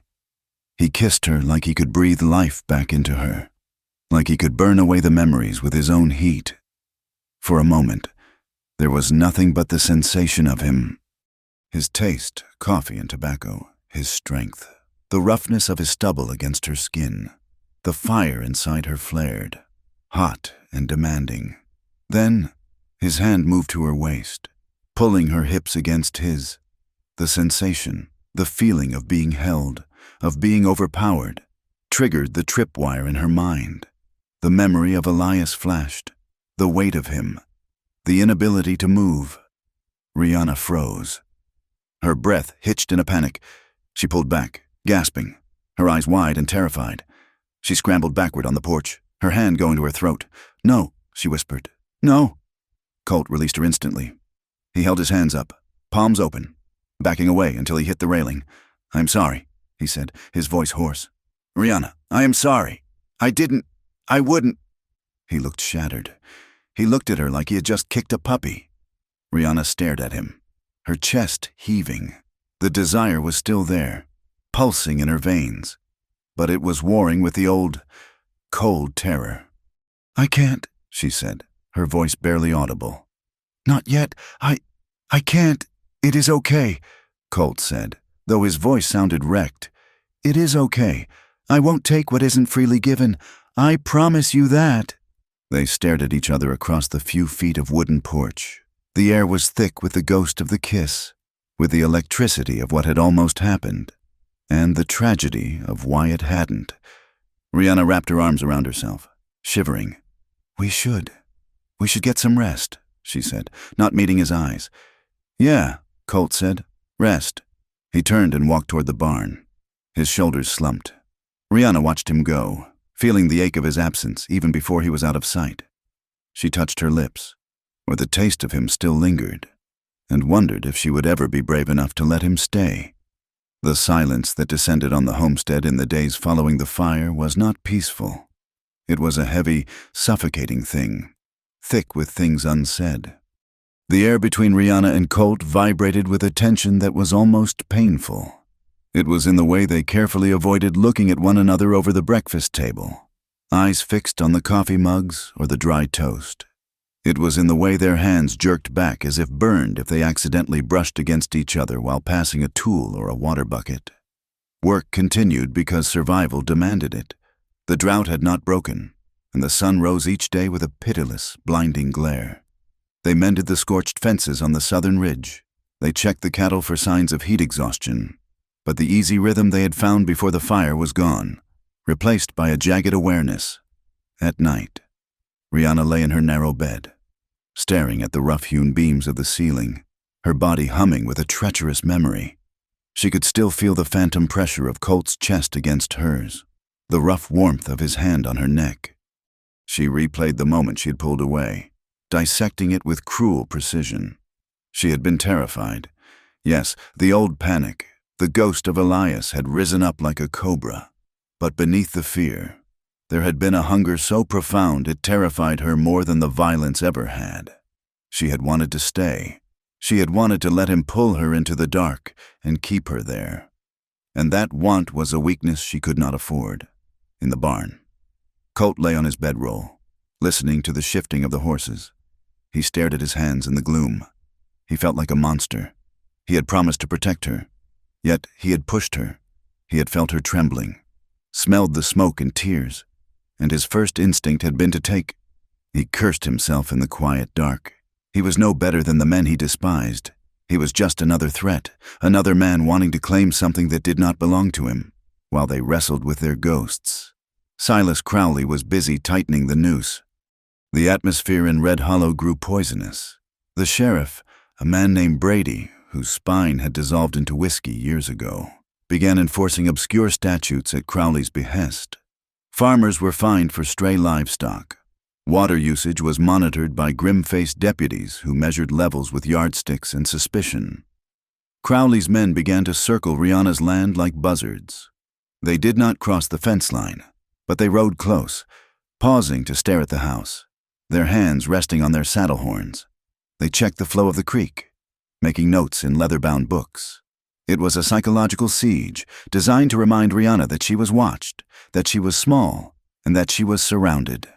Colt felt the pressure building. He knew the signs. It was the calm before the violence. He kept his gun cleaned and oiled, checking the cylinder 3 times a day. He tried to keep his head down when he went into town for supplies, but a man with a reputation like his could never truly be invisible. It happened on a Tuesday, under a sky the color of bleached bone. Colt was loading sacks of flour into the back of Rihanna's wagon outside the general store. The street was quiet, the heat keeping most folks indoors, but as he secured the tailgate, a shadow fell across him. He turned slowly. Epps, Crowley's foreman, stood on the boardwalk. He was flanked by 2 other riders, men with hard eyes and low-slung holsters. Epps was picking his teeth with a splinter of wood, a grin stretching his thin face. "Well now," Epps said, his voice carrying in the still air, "if it isn't the widow's pet dog, fetching groceries like a good boy?" Colt ignored him. He moved to the front of the wagon to check the harness. "I am talking to you." "Wesson," Epps said, stepping down into the dirt street. "Or have you forgotten how to speak man talk since you started playing housemaid?" Colt stiffened, his hand resting on the mule's flank. He took a slow breath, forcing the rage down. He had promised Rihanna, "No trouble. I have no quarrel with you." "Epps," Colt said, his voice flat. "Step aside." Epps laughed, looking at his companions. "He has no quarrel. Did you hear that, boys? The big bad gunfighter has gone soft." Epps walked closer, his boots kicking up dust. He stopped 5 feet from Colt, the smell of stale tobacco and aggression radiating from him. "Tell me, Wesson," Epps said, lowering his voice to a conspiratorial sneer, "is she worth it? I mean, I have seen her. She is a scrawny thing, sharp as a bag of nails, but I suppose when a woman has been without a man for so long, she gets desperate." Colt's jaw locked. "Walk away." "Epps," Colt warned, the words grinding out. "Does she pay you in coin?" Epps continued, his eyes glittering with malice. "Or does she take it out in trade? I bet she squeals like a stuck pig when you—" The sentence was never finished. Colt moved. It was not a conscious decision. It was a reflex, born of a decade of violence. He crossed the distance in a blur. His left fist connected with Epps's jaw with a sound like a cracking branch. Epps went down hard, spitting blood and a tooth into the dirt. But he was a fighter too, and he scrambled up, a knife flashing in his hand. The street erupted. The 2 other riders jumped in. But Colt was a whirlwind of focused fury. He sidestepped a punch, drove his boot into a knee, and slammed an elbow into a nose. He was not fighting for sport. He was fighting to hurt. He was fighting the ghosts of every man who had ever looked at Rihanna with contempt. Epps lunged with the knife. Colt caught his wrist, twisting it until the bone snapped. Epps screamed. Colt drove a fist into his gut, doubling him over. Then an uppercut that sent him sprawling onto his back. Colt stood over him, chest heaving, knuckles split and bleeding. The red haze was behind his eyes. He reached for his gun. His fingers brushed the ivory grip. He could end it, right here. 1 bullet. The world would be cleaner. "Kill him," a dark voice whispered in his ear. Colt drew the weapon. He thumbed the hammer back. Epps stared up at him, eyes wide with terror, hand clutching his broken wrist. Colt stared down the barrel. He saw the fear. He saw the pathetic, broken thing on the ground. And he saw, in his mind's eye, Rihanna's face when he had told her about the boy he killed. He froze. His hand trembled. He did not pull the trigger. "Drop it!" The shout came from behind him. Sheriff Brady stood there, shotgun leveled, his face pale and sweaty. "Drop the gun! Wesson, or I will cut you in half!" Colt slowly eased the hammer down. He holstered the pistol and raised his hands. The red haze faded, leaving him cold and sick. He had almost done it. He had almost become the monster again. "Arrest him!" Epps shrieked from the ground, clutching his arm. "He tried to kill me! He is a maniac!" "I saw it," Brady said, his voice shaking. "You are under arrest. Wesson, disturbing the peace, assault with a deadly weapon, attempted murder." A crowd had gathered. They watched from the safety of the boardwalks, faces tight with judgment. They saw the blood. They saw the gun. They saw exactly what they expected to see. Rihanna came running from the post office, her boots thudding on the boardwalk. She pushed through the crowd, her face flushed with heat and panic. "Stop!" she yelled. She ran into the street, placing herself between the sheriff and Colt. "What are you doing?" she demanded, glaring at Brady. "That man pulled a knife. I saw it. Colt was defending himself." Sheriff Brady spat on the ground. "I saw a man standing over a fallen citizen with a gun in his hand. Mrs. Hale. That is what I saw. He is Crowley's man," Rihanna shouted, pointing at Epps, who was being helped up by his cronies. "He provoked this. You know he did. Stand aside." "Rihanna," Brady said coldly, "you are making a spectacle." "I do not care about your spectacle," Rihanna cried, her voice ringing off the storefronts. "You are taking the wrong man. This is corruption. Brady, this is cowardice." The crowd murmured. Men sneered, shaking their heads. "Look at her," a woman whispered loud enough to be heard, defending him like a wildcat. "She has lost her shame entirely, fallen for her own hired gun." A man muttered, "Disgusting." Rihanna heard them. The words struck her like stones. She looked around at the faces of the people she had traded with, the people whose children she had seen grow up. There was no sympathy, only the cold, hard wall of prejudice. They saw a woman out of control. They saw a woman who needed to be put back in her place. Colt looked at her. His eyes were bleak. "Rihanna," he said softly. "Stop. No!" She turned to him, tears of frustration in her eyes. "I will not let them do this. Go home," Colt said. "Please." Brady stepped forward and clamped handcuffs onto Colt's wrists. The metal clicked shut with a sound of finality. "Take him to the lockup," Brady ordered his deputy. They dragged Colt away. He did not struggle. He walked with his head high, but his eyes never left Rihanna. Rihanna stood alone in the middle of the street, the dust settling around her boots. Epps laughed as he was led to the doctor. A wet, gurgling sound. The townsfolk turned their backs, dispersing like a flock of birds, leaving her isolated in the glare of the sun. That night, the cabin felt vast and empty. Rihanna sat at the kitchen table. The kerosene lamp flickered, casting long, dancing shadows that looked like grasping hands. The table was covered in paper. Deeds, loan agreements, notices of fines, and a letter, hand-delivered by a boy from town an hour ago, written in Silas Crowley's elegant, sweeping script. It was a notice of intent to foreclose on the water rights due to unpaid maintenance levies. It was a lie. It was all a lie. She stared at the papers until the words blurred. She realized, with a cold, sinking clarity, that this had been the plan all along. Epps had not just been a bully. He had been bait. Crowley knew Colt would snap. He knew the sheriff was in his pocket. He had removed the pawn from the board to leave the queen undefended. She was completely alone, and she was going to lose. A knock on the door made her jump. Her hand flew to the shotgun leaning against the table. "Who is it?" she called out, her voice sharp. "It is Silas. My dear, may I come in?"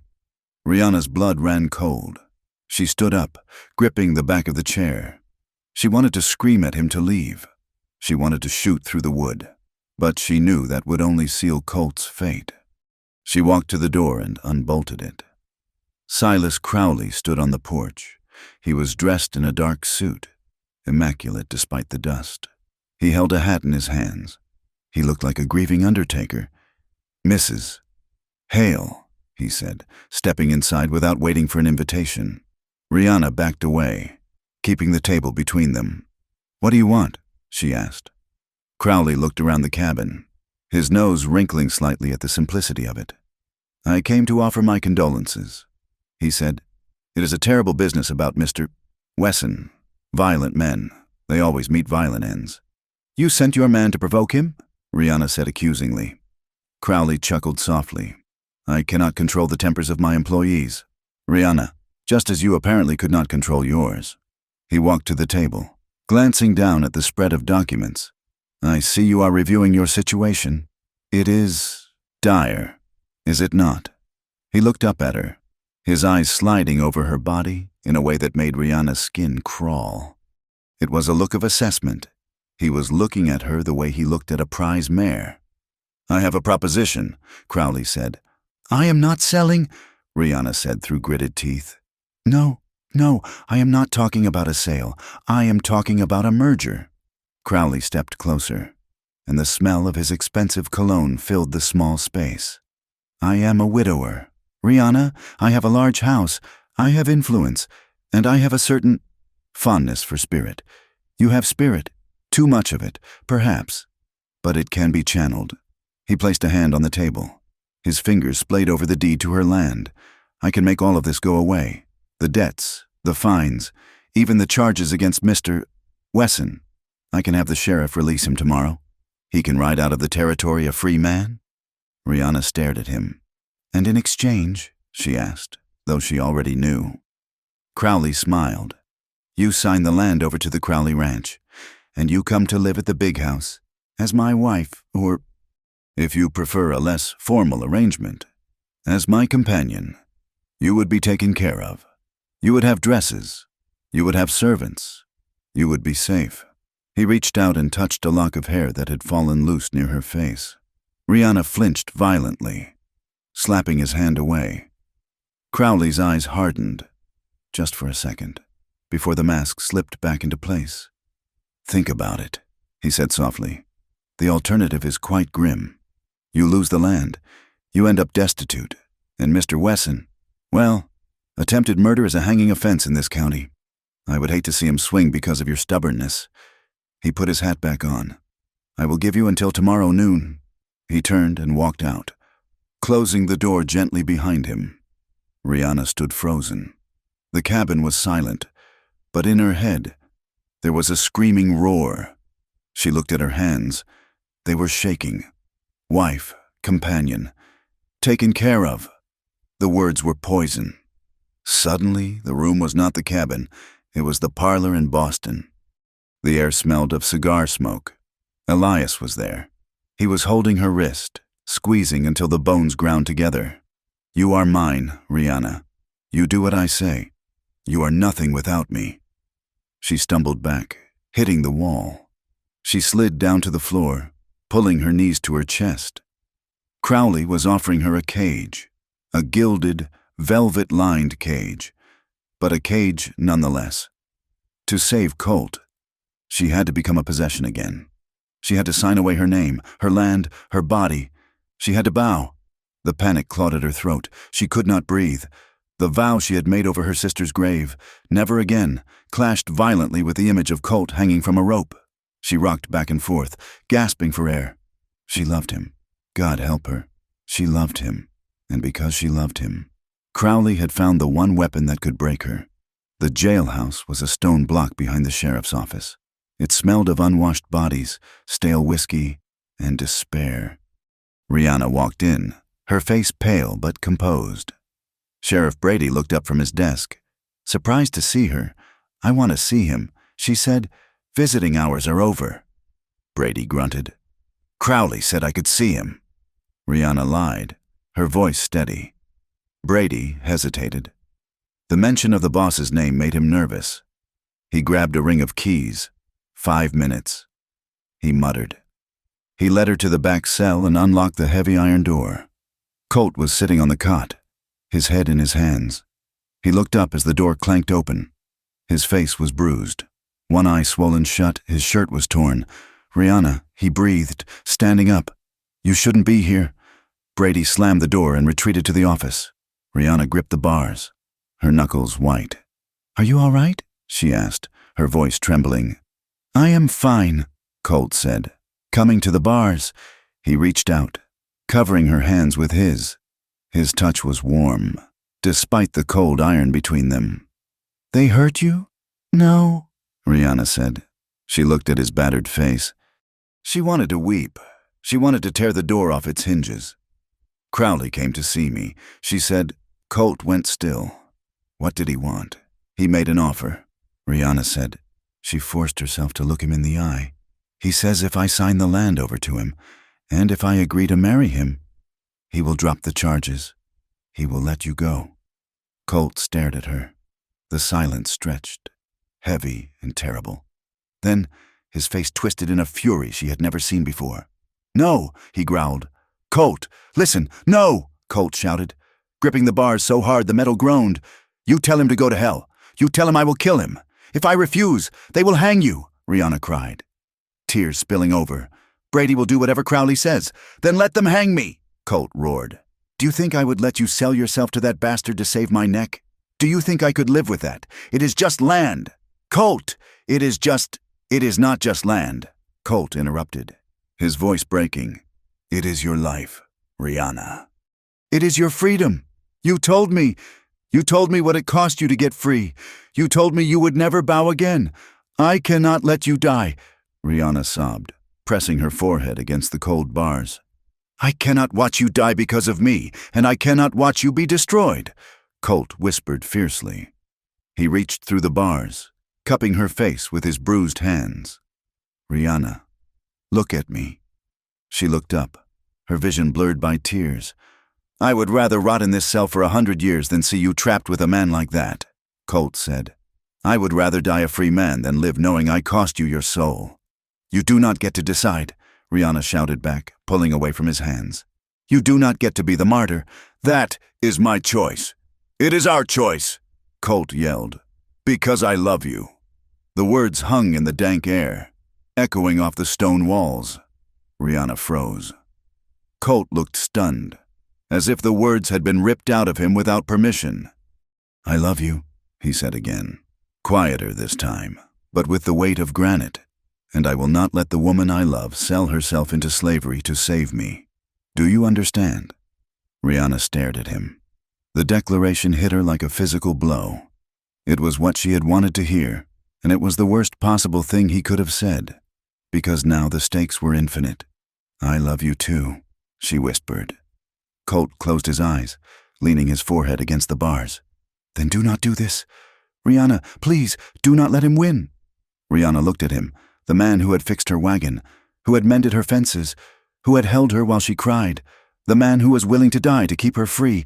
She wiped her face with the back of her hand. The fear was still there, a cold knot in her stomach. But something else was rising beside it, anger, pure, white-hot anger, and a resolve that felt like steel. She reached through the bars and took his hand. She squeezed it hard. I will not sign, she said. Colt let out a breath he seemed to have been holding for hours. Good. But I will not let you hang either, Rihanna added, her eyes narrowing. What are you going to do? Colt asked, worry creasing his brow. I am going to stop playing by their rules, Rihanna said. She let go of his hand and stepped back. I have to go. Rihanna, Colt called out as she turned. Be careful. Rihanna stopped at the door. She looked back at him, her silhouette framed by the dim light of the hallway. I am done being careful, she said. She walked out of the jailhouse into the cool night air. The stars were blazing overhead, indifferent and beautiful. She stood for a moment, letting the plan form in her mind. It was madness. It was dangerous. It was likely to get them both killed, but it was better than the cage. She did not go home.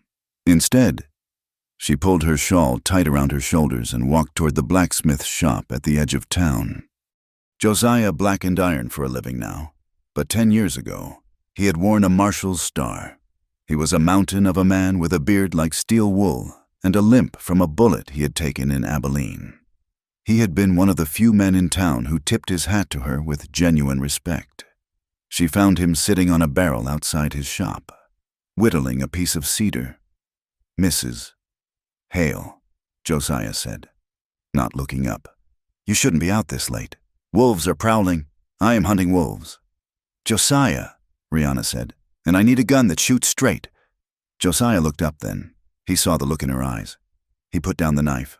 I heard about the fight. He said, Brady is a fool. Brady is a puppet, Rihanna corrected. Crowley pulls the strings. He gave me an ultimatum tonight, my land and my body, or Colt's life. Josiah spat into the dust. That man is a blight on God's earth. Rihanna stepped closer. I am going to take him down. Josiah, not in court. The court is bought. I am going to expose him. I am going to show this town exactly what he is, but I cannot do it alone. Josiah studied her. He saw the trembling in her hands, but he saw the iron in her spine. He stood up, brushing wood shavings from his apron. I still have my old badge in a drawer somewhere, he rumbled. It does not carry much weight these days, but my Winchester still works just fine. Thank you, Rihanna breathed. Who else? Josiah asked. The Garcias. Rihanna said Mateo Garcia had lost his son to Crowley's riders 2 years ago. They said the boy was rustling. Everyone knew he had just refused to sell his prize bull. They found Mateo in the small adobe house on the south side of town. When Rihanna told him her plan, the old man didn't speak. He went to the wall, took down a heavy revolver, and kissed the crucifix hanging next to it. For my Juan, he said simply, finally. They went to the sheriff's office, not through the front door, but to the back, where the young deputy, Thorne, was smoking a cigarette. Thorne was young, barely 20, and he had looked sick when they dragged Colt in. Rihanna approached him out of the shadows. Deputy, she said. Thorne jumped, his hand going to his gun. When he saw who it was, he relaxed, looking shameful. Mrs. Hale, I am sorry about what happened. Are you sorry enough to do something about it? Rihanna asked. Thorne looked at the ground. The sheriff. He says it is the law. The sheriff is breaking the law? Rihanna said. You swore an oath. Thorne. Not to Brady. Not to Crowley. To the law. She stepped into the light. I need the keys. Thorne. Not now. But when the time comes. Thorne looked at her. Then at the shadowy figures of Josiah and Mateo behind her. He looked at the jailhouse door. He swallowed hard. Crowley will kill me if he finds out. Crowley is going to kill us all. Slowly. If we do not stop him, Rihanna said. Thorne took a deep breath. He nodded. A sharp, jerky motion.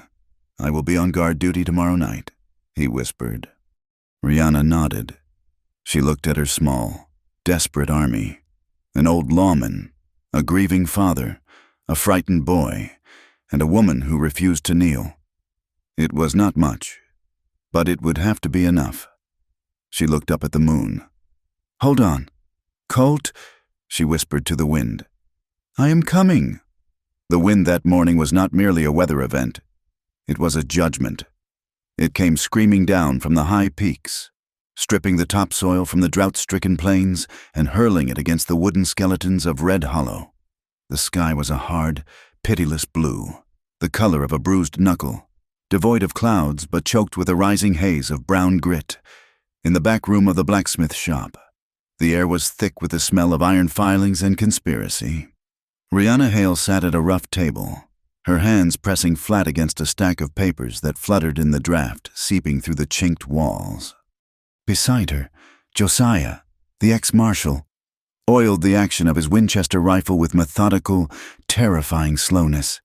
It is enough to hang him, Josiah rumbled, his voice deep as a subterranean tremor. If the judge were here. But the judge is 2 days' ride away, and Crowley is the law today. Rihanna looked at the papers. They were a map of corruption. There were the altered deeds, provided by a clerk in the land office who had finally found his conscience after a bottle of whiskey and a lecture from Mateo Garcia. There were the letters Crowley had written to potential buyers in the East, promising land that was currently occupied by families he intended to remove. And there was the testimony, scribbled in shaky hands, of the survivors of the fire that had taken the Miller home. We do not need a judge today. Josiah, Rihanna said, her voice steady despite the hammering of her heart. We need the town. Crowley's power comes from their silence. If we break the silence, we break him. Mateo Garcia stood by the door, a shadow in the dim light. He held his hat in his hands, his face a mask of old grief. The town is afraid. Senora, Mateo said softly, fear is a heavy chain. Then we must show them that the chain can be broken. Rihanna answered. She stood up, smoothing the front of her dust-stained skirt. She wore no bonnet, no gloves. She was done hiding. Is Thorne ready? She asked. Josiah nodded. The boy is scared sick, but he will do it. He has seen the devil, and he does not want to work for him anymore. Rihanna took a deep breath. She thought of Colt, sitting in that stone box, waiting for a show trial designed to strip him of his dignity before it took his life. She thought of his hands on the wagon wheel, his body shielding her from the storm. Let us go, she said. The town square of Red Hollow was a cauldron of heat and tension. The wind whipped dust into the eyes of the townsfolk who had gathered, squinting under the brims of their hats. They stood in tight clusters, shoulders hunched, like cattle sensing a predator. They had come to see justice, or what passed for it, but the air tasted of blood. Silas Crowley had staged the event with theatrical precision. A platform had been hastily erected in front of the sheriff's office. Sheriff Brady stood behind a podium, sweating profusely in his uniform. Ringing the square were Crowley's men, 12 of them, resting their hands on their holsters, their eyes scanning the crowd with open contempt. They were not peacekeepers. They were a private army. Crowley sat on a chair to the right of the podium, dressed in a black suit that seemed impervious to the dust. He looked bored. He looked untouchable. Bring out the prisoner, Brady shouted, his voice cracking slightly. The heavy iron door of the jailhouse groaned open. Two deputies dragged Colt Wesson out into the blinding light. A murmur rippled through the crowd. Colt looked like he'd been through a thresher. His shirt was torn, revealing dark bruising on his ribs. His face was swollen. One eye nearly shut, chains bound his wrists and ankles, clanking heavily as he stumbled. But his head was up. He did not look at the ground. He did not look at Crowley. He scanned the crowd, his good eyes searching desperately, hungrily. Colt felt the sun hit his skin like a physical blow. The pain in his body was a dull, distant roar, drowned out by the singular terror that gripped his chest. Where is she? He had prayed she would stay away. He had prayed she would take a horse and ride for the border. But he knew, with a sinking dread, that she wouldn't. Then he saw her. She stood at the edge of the square, near the water trough. The wind whipped her dark hair across her face, but she did not brush it away. Her chin was lifted, her posture rigid with defiance. She looked small against the backdrop of the dusty buildings, but she stood like a monolith. Colt felt a surge of relief that nearly buckled his knees, followed instantly by a cold wash of terror. Run! He willed her silently. For God's sake, Rihanna, run! Sheriff Brady cleared his throat, unfolding a piece of paper. Colt Wesson. He read, pitching his voice over the howling wind. You are charged with the attempted murder of a citizen of Red Hollow. You are charged with disturbing the peace. You are charged with vagrancy and criminal menace. It is a lie, the voice rang out, clear and sharp as a bell. Cutting through the droning of the sheriff and the whistle of the wind, the crowd parted. Rihanna Hale walked forward. She did not rush. She walked with the measured, inevitable pace of a glacier. Brady froze. Crowley sat up straight, his eyes narrowing. Mrs. Hale. Brady stammered. This is a legal proceeding. You are interrupting. This is not a legal proceeding, Rihanna said, her voice rising. This is a circus, and he is the ringmaster. She pointed a finger at Silas Crowley. Crowley stood up, forcing a tight, patronizing smile. Rihanna, my dear, he said smoothly. You are distraught. We understand. Go home. This is men's business. It is murder business, Rihanna shouted. She reached into the pocket of her skirt and pulled out a sheaf of papers. She held them up, the wind tearing at the edges. I have proof, she yelled to the crowd, turning to face them. I have the deeds Silas Crowley altered to steal the water rights from the sobbing creek. I have the letters he wrote to the railroad speculators, promising them land that belongs to you. A shockwave went through the crowd. Men exchanged glances. She is lying, Crowley barked, his smile vanishing. I have the testimony of the Miller family, Rihanna continued, her voice shaking with rage. They saw his men set the fire. They saw the torches. She threw the papers onto the ground, where the wind scattered them like white leaves. He wants to hang Colt Wesson because Colt stood up to him. Because Colt is the only man in this valley brave enough to say no. Crowley's face turned a mottled red. The mask of the benevolent patriarch slipped, revealing the snarling tyrant beneath. Shut your mouth, you whore, Crowley screamed. The word hung in the air, ugly and raw. The townsfolk flinched. They had heard rumors. Yes, but to hear the most powerful man in the county scream such filth at a widow in the open square. It broke the spell. He is stealing your land, Rihanna cried, ignoring the insult.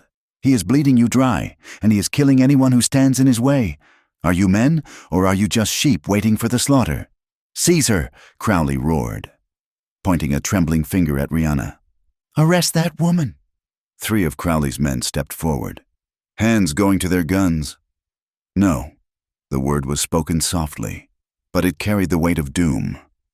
Josiah stepped out from the alleyway, the Winchester cradled in his arms.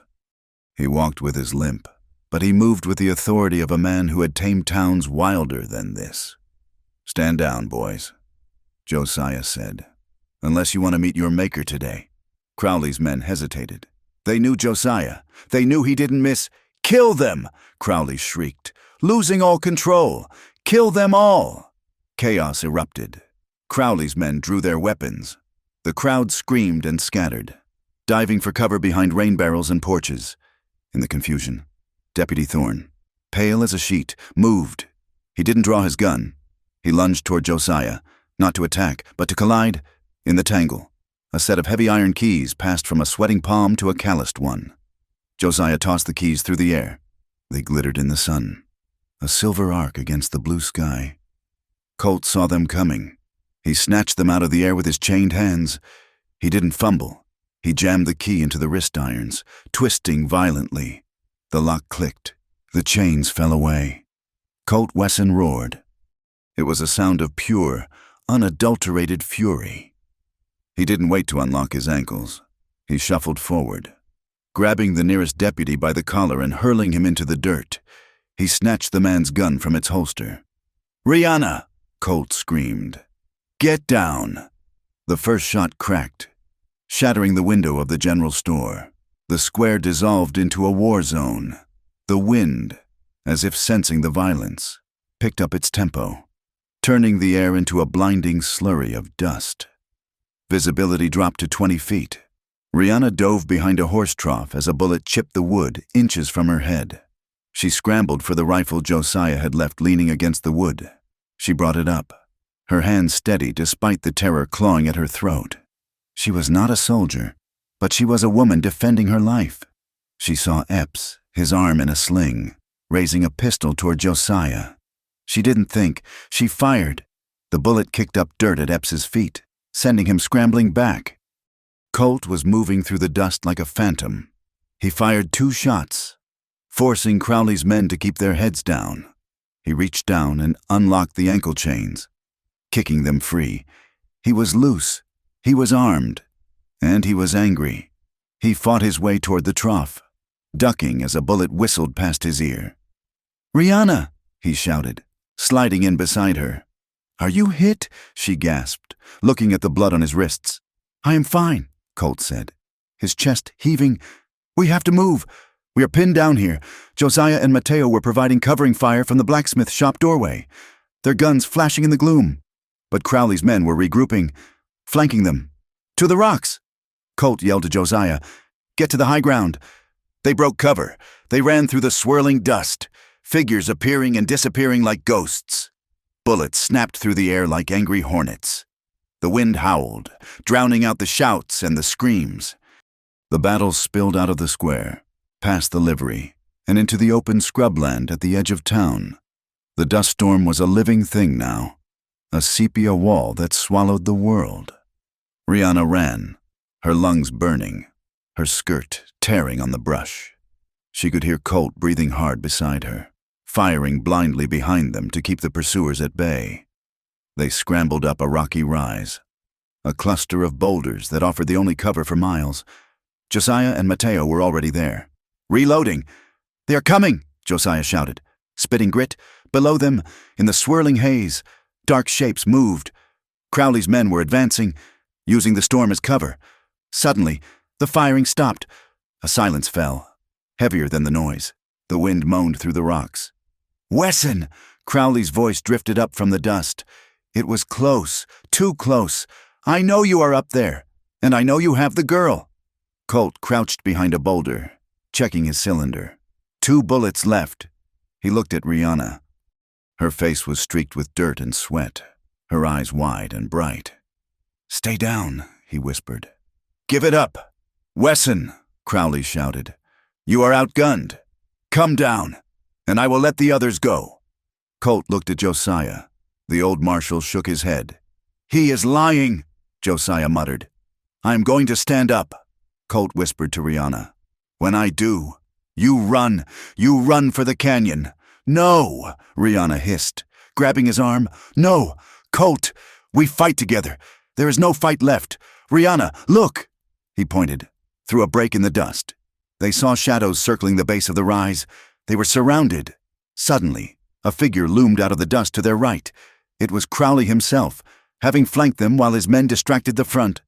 He held a heavy revolver, and it was leveled straight at Rihanna's chest. "Drop it," Crowley sneered. Colt froze. His gun was pointed at the ground. He looked at the black bore of Crowley's weapon. He looked at Rihanna. Drop it, or I put a hole in her heart, Crowley said, his eyes manic. Colt slowly opened his hand. His gun fell to the rocks with a clatter. Josiah and Mateo, seeing the angle, lowered their weapons. They were helpless. Crowley laughed. It was a wet, breathless sound. So much for the big hero, he said. He stepped closer, keeping the gun trained on Rihanna. You have caused me a lot of trouble. My dear, Crowley said to her. A lot of expense, but I suppose I can take it out of your hide. He looked at Colt. I told you, Wesson, I told you I would end this. He cocked the hammer. Now, watch her die. Colt's entire world narrowed to that gun. He tensed his muscles to spring, knowing he would never make the distance in time. He was going to watch her die. The thought paralyzed him.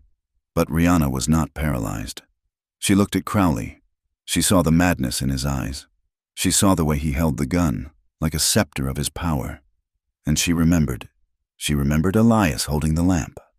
She remembered the lock turning. She remembered the vow.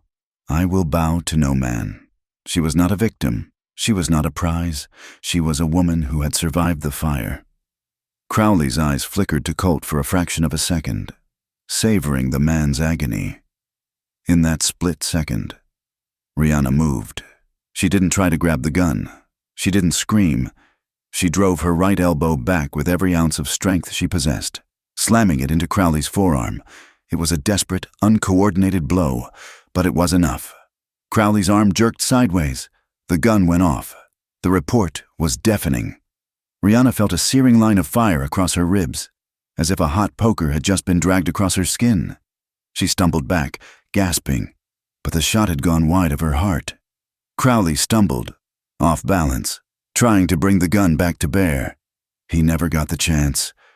Colt lunged, but he was beaten to the punch. From the other side of the rock, a single shot rang out, clean, sharp, final. Josiah stood with his rifle shouldered, smoke curling from the barrel. Crowley stiffened. A look of profound surprise crossed his face. He looked down at the red blossom suddenly expanding on the front of his white shirt. He looked at Rihanna, his mouth opening as if to speak, but only blood came out.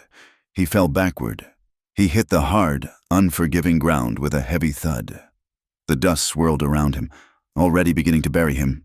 Crowley's men, seeing their paymaster fall, hesitated. The fight drained out of them instantly. They were hired guns, not fanatics. Without the money, there was no war.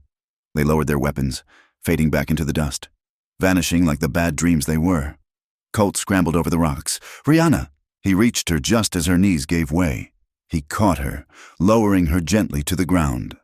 Rihanna! Look at me! Rihanna gasped, clutching her side.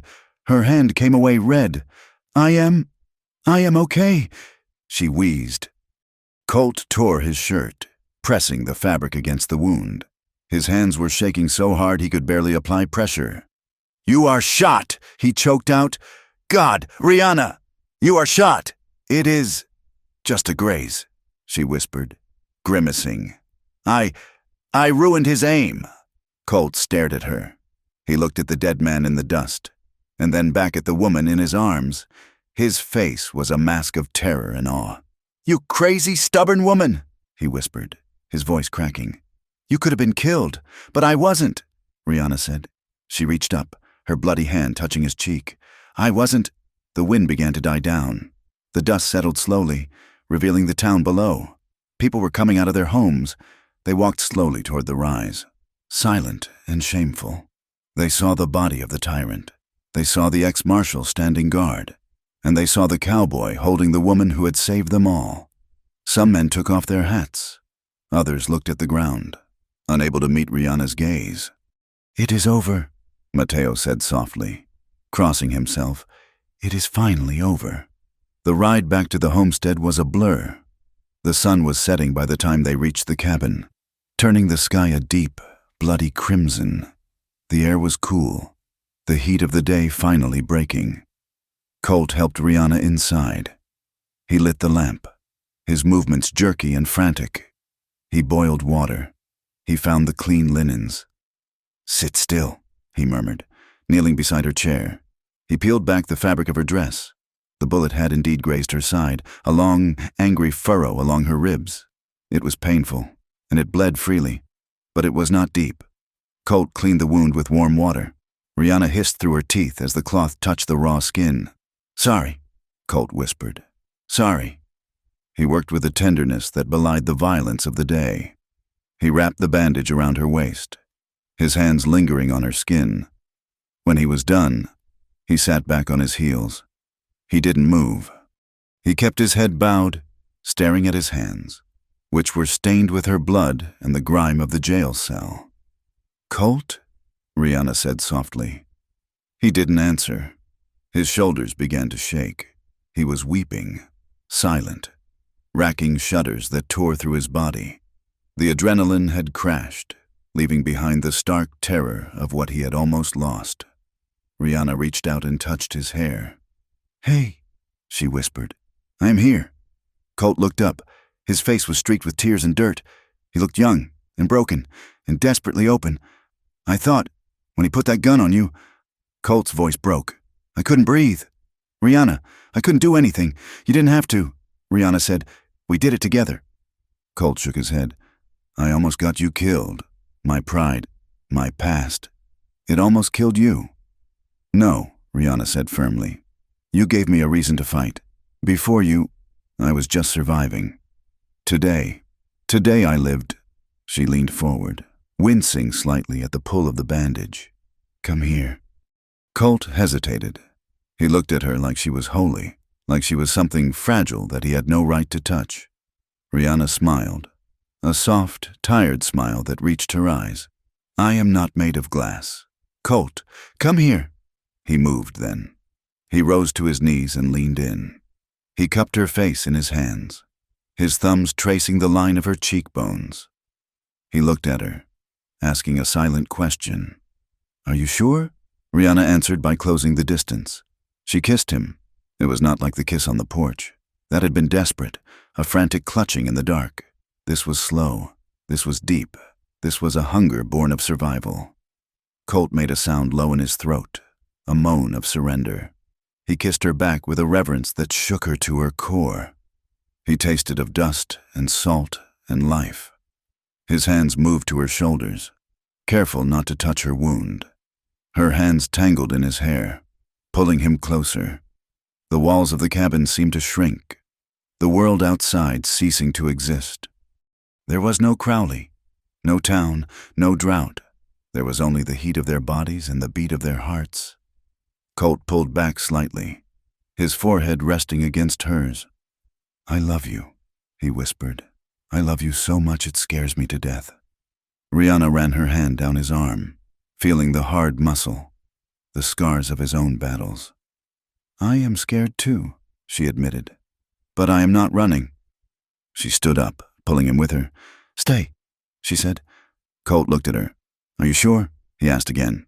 Rihanna nodded. "I choose this." She said, "I choose you." They moved to the narrow bed in the corner. The light from the lamp cast a warm, gold glow over the room. Clothes were discarded slowly, revealing the maps of their lives written on their skin. Colt traced the old, faint scars on her arms, the legacy of Elias. He kissed each one, a benediction, erasing the memory of pain with the reality of his tenderness. Rihanna ran her hands over his back, feeling the ridges of the lash marks he had never spoken of, the bullet wounds, the history of a man who had been used as a weapon. "You are beautiful," she whispered. Colt looked at her, his eyes dark with emotion. "You are everything," he said. They lay down together. There was no rush, there was no demand, there was only the slow, aching discovery of each other. When Colt touched her, it was with a question in his hands, and she answered with the arch of her back, the sigh of his name.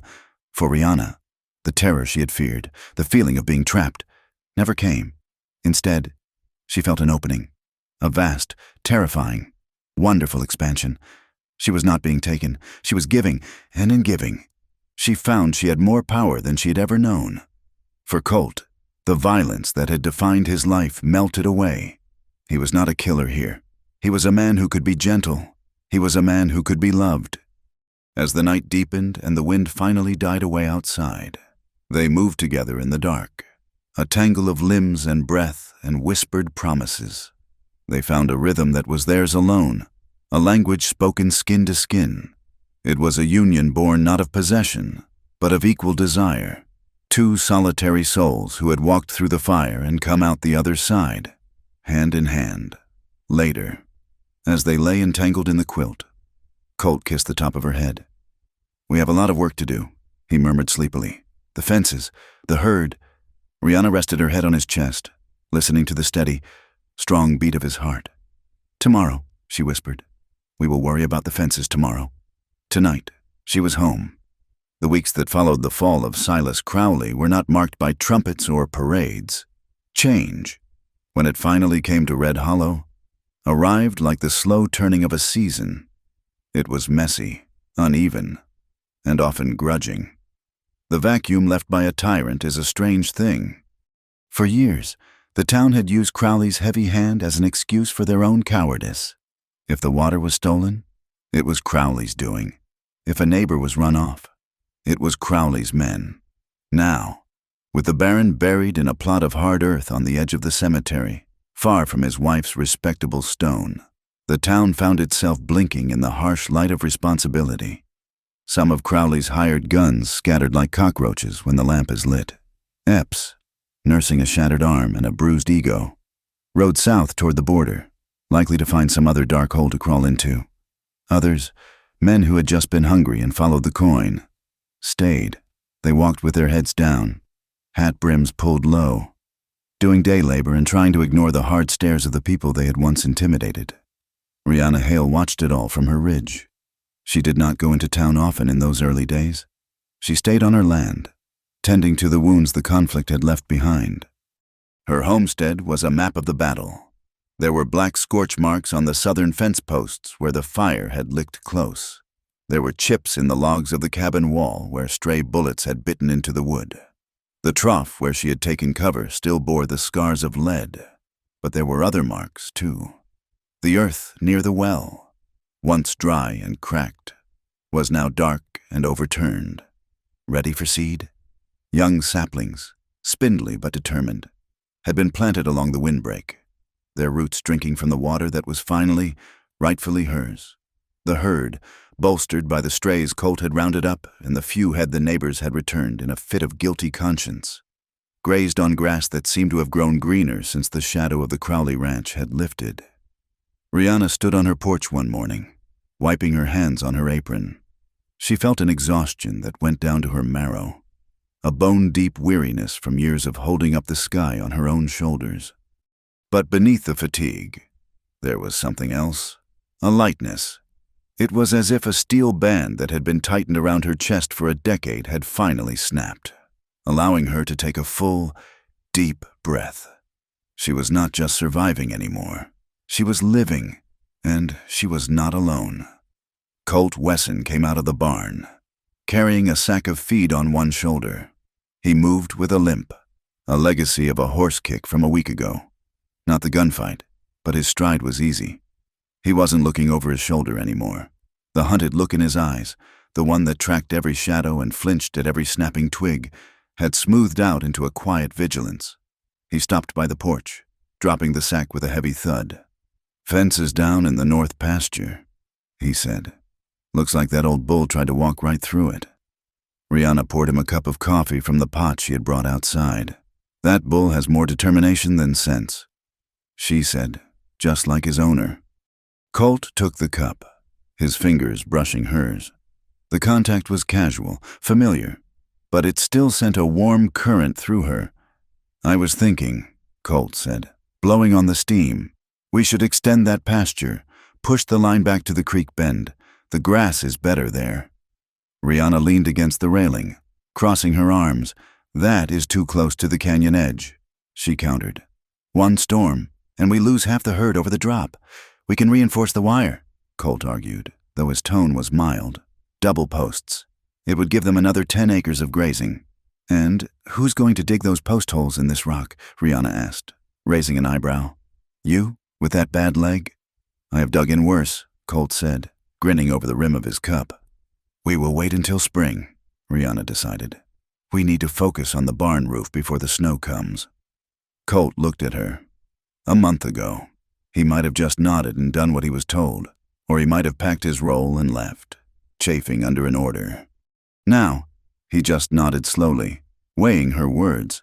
The roof is a priority, he agreed, but I am still marking out that line for spring. Suit yourself, Rihanna said. Just don't come crying to me when you hit bedrock. This was their new dance. They negotiated everything. Where to plant the winter wheat, whether to sell the calves or winter them over. How much of the town's sudden, frantic need for leadership they were willing to shoulder. It wasn't always peaceful. They were two stubborn, damaged people who had spent a lifetime building walls. They argued. Rihanna hated it when Colt tried to shield her from heavy lifting. Colt bristled when Rihanna made decisions about the stock without consulting him. But the arguments were different now. They weren't fighting for dominance. They weren't fighting out of fear that the other person would crush them. They were fighting because they respected each other enough to disagree. They were partners, in every sense of the word. But the world outside their fence line was slower to change. Rihanna felt it the next Sunday when she drove the wagon into Red Hollow for church. It was the first time she had gone since the trial. She wore her best dress, a dark blue calico that she had mended so many times it was more thread than fabric. And she held her head high when she walked up the steps of the small white church. Conversation stopped. Mrs.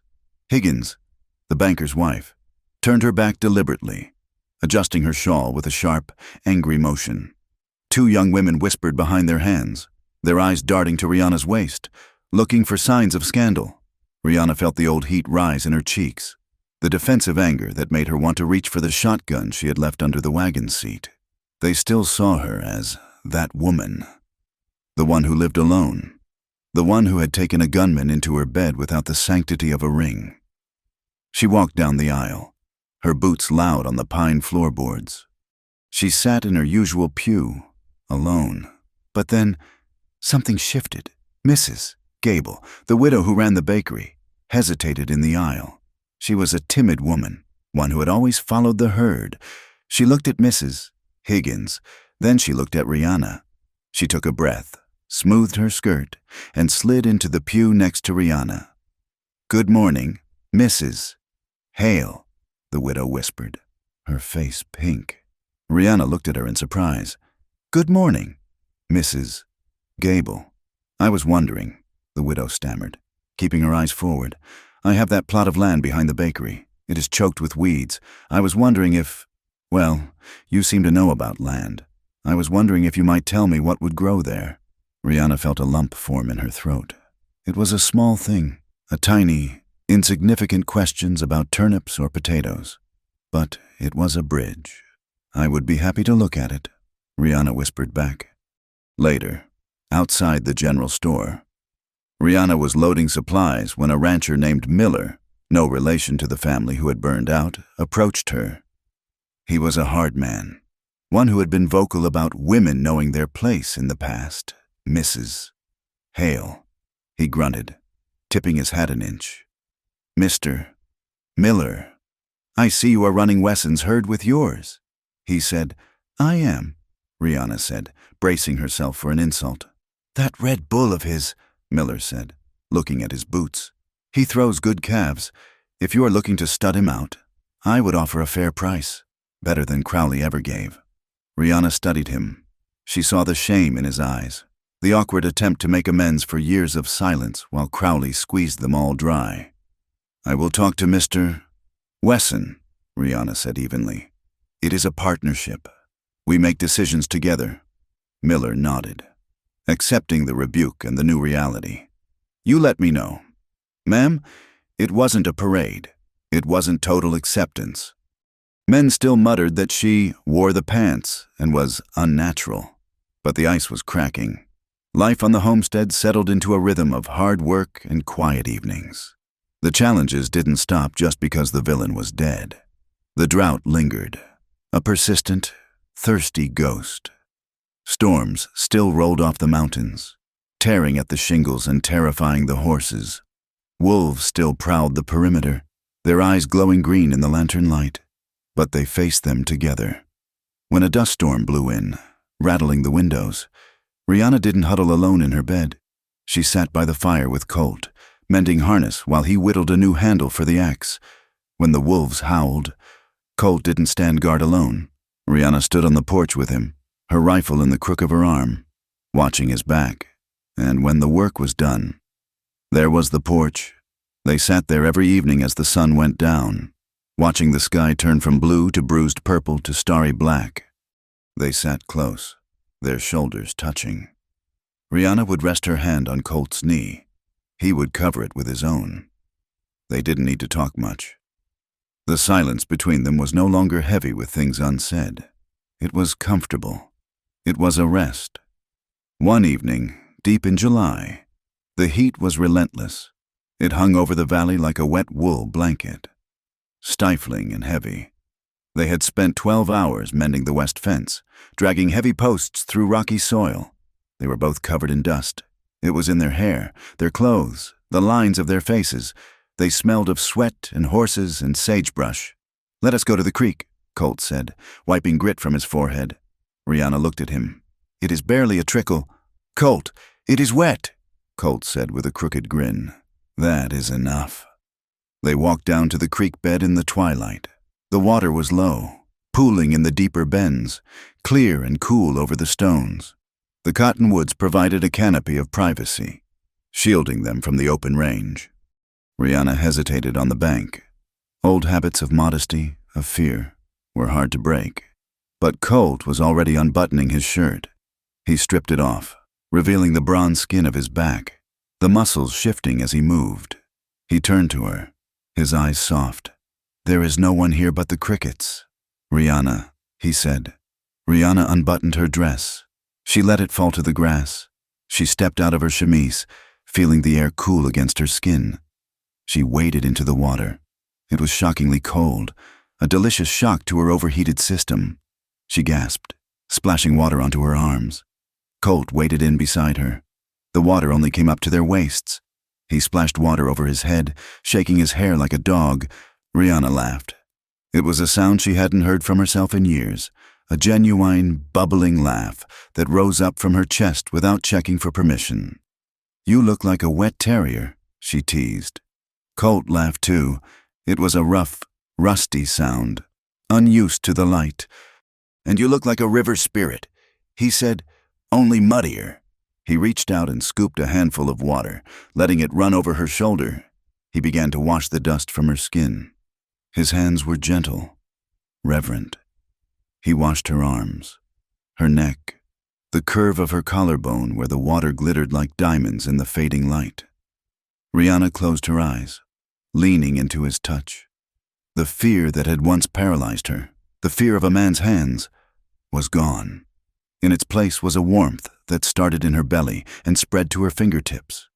She opened her eyes and reached for him. She washed the dust from his chest, her fingers tracing the old scars, the history of violence that he'd carried alone for so long. "You are clean," she whispered, looking into his eyes. Colt stopped. He looked at her with an intensity that made her breath catch. "Because of you," he said. The playfulness shifted. The air grew thick, charged with the same electricity that had been there before the fire, before the trial. But this time, there was no panic. There was only a deep, steady pull. Colt leaned in and kissed her. His lips were cool from the water, soft and tasting of the wild. It was a slow kiss, a teasing question. "Can I?" Rihanna answered by wrapping her arms around his neck, pulling him closer, pressing her wet body against his. Yes, they stayed there until the moon rose, holding each other in the cool water, celebrating the simple, miraculous fact that they were alive, and they were together. Later, back in the cabin, the lamp was turned low. The air smelled of sage and damp skin. They moved to the bed. This time, there was no frantic urgency. There was no desperate need to prove they were alive. There was only certainty. Colt lay beside her, propped up on one elbow. He traced the line of her jaw with his thumb. "You are so beautiful," he whispered. Rihanna looked up at him. She saw the man who had fought for her, the man who had waited, The man who had kneeled in the dirt to fix her wagon and in the jail cell to save her soul. She reached up and pulled him down. When they made love, it was a conversation without words. It was Rihanna saying, "I choose this. I choose you." It was Colt saying, "I cherish this.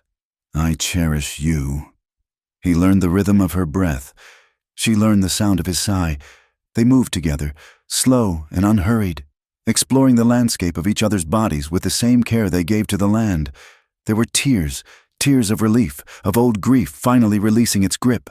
And there was laughter, soft, intimate laughter when an elbow bumped a rib or the blanket tangled.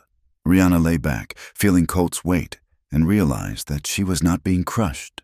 She was being held. The cage was gone. The sky was the ceiling. And she was flying. The next morning broke with a clarity that stung the eyes. The wind had scrubbed the sky clean, leaving it a brilliant, endless blue. Colt was up before dawn.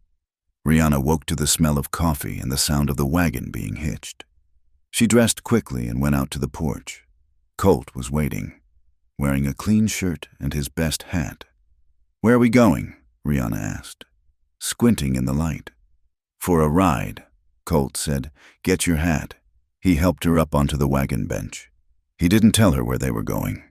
He drove the team away from the town, away from the fields, up toward the high ridge that marked the northern boundary of her claim.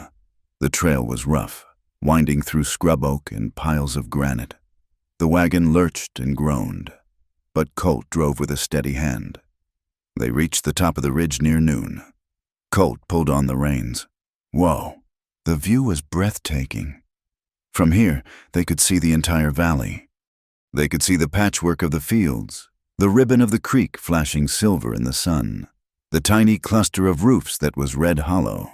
They could see the endless, rolling ocean of grass stretching out to the horizon. It was vast.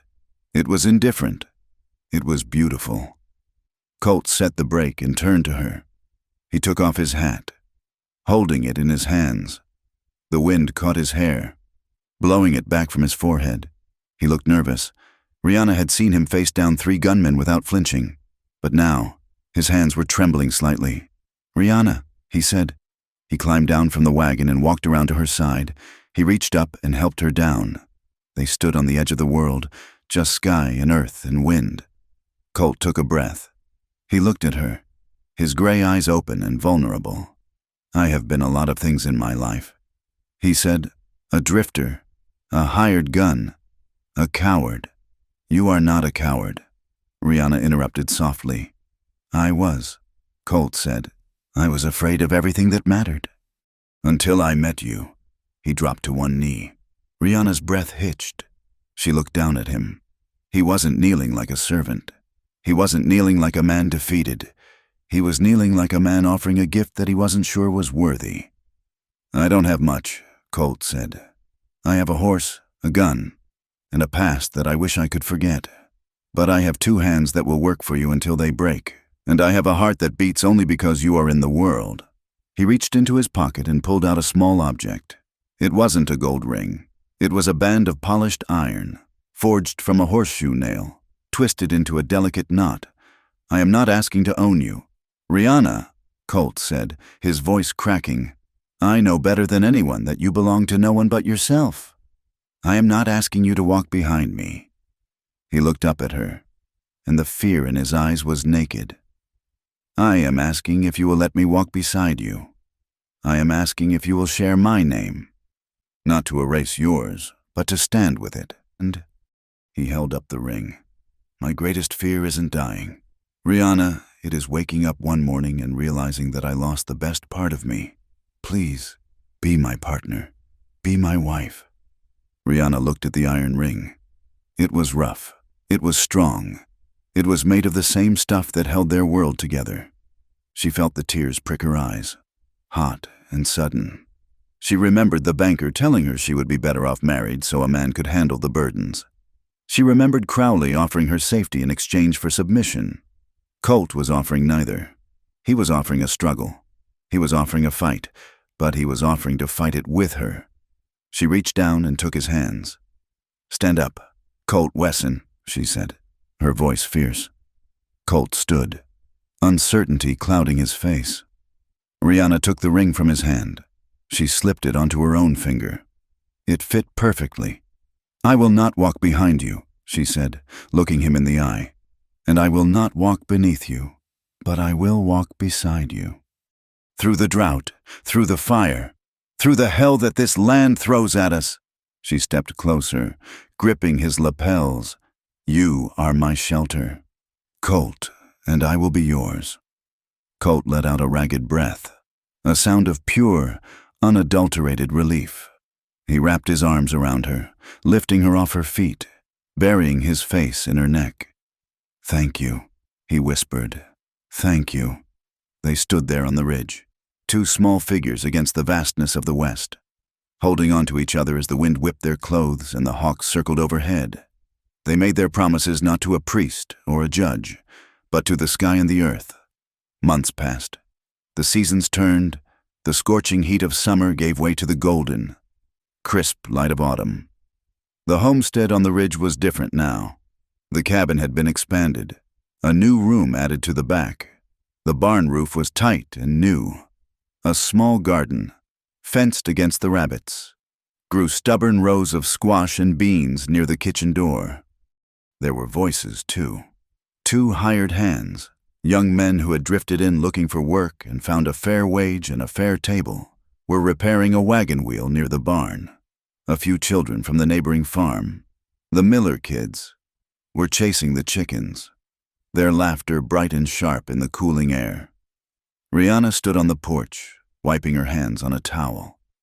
She watched the sun beginning its descent behind the distant blue peaks. The sky was turning a brilliant, violent gold, bleeding into blood red at the edges. The land was still harsh. The drought had broken, but winter was coming, and with it the snow and the wolves. The future was as uncertain as a coin toss, but she was not afraid. She heard the heavy tread of boots on the wood planks behind her. She didn't turn. She knew that step. Colt came up beside her. He was dusty from the day's work, smelling of hay and honest sweat. He didn't say a word. He just slid his arm around her waist, pulling her into his side. Rihanna leaned into him, fitting against his body with an easy, practiced familiarity. She felt the solid warmth of him, the strength of the arm that held her. Desire still pulsed between them, a quiet, steady drumbeat. It wasn't the wild, terrifying fire it had been in the beginning. It was a hearth fire now, deep, constant, essential. She looked down at her hand, resting on the railing. The iron ring caught the last light of the sun. "We did good today," Colt said softly, looking out at the herd grazing in the distance. "We did," Rihanna agreed. She turned in his arms, looking up at his face. The scar on his jaw was still there, but the lines of pain around his eyes were gone, smoothed away by love and peace. He smiled at her, a slow, lazy smile that made her heart stumble. "Even after all this time, I love you, Mrs. Wesson," he said. "I love you, Mr. Wesson," she replied. Colt lowered his head. He kissed her. It was a lingering kiss, sweet and full of promise. It was a kiss that said they had survived the prejudice, the tragedy, and the cruelty of the frontier. They broke the kiss but didn't pull away. They stood together, forehead to forehead, watching the sun vanish, plunging the plains into the velvet embrace of twilight. Two stubborn souls, one unforgiving sky, and a love that had taken root in the rock and refused to die. They were home. Thank you so much for listening to this story. The cowboy finally met his match, a fearless frontier woman who bowed to no man. It has been a journey through the dust and the heartache of the American West, and I hope Rihanna and Colt's story resonated with you. I would love to hear your thoughts on their journey. Please leave a comment below telling me where you are listening from. I love seeing how far these stories travel across the world. And if you enjoyed this tale, please consider subscribing to From Wild West for more stories of survival, grit, and romance on the frontier. Share your thoughts in English and let me know what kind of story you'd like to hear next. Until next time, keep your powder dry and your eyes on the horizon.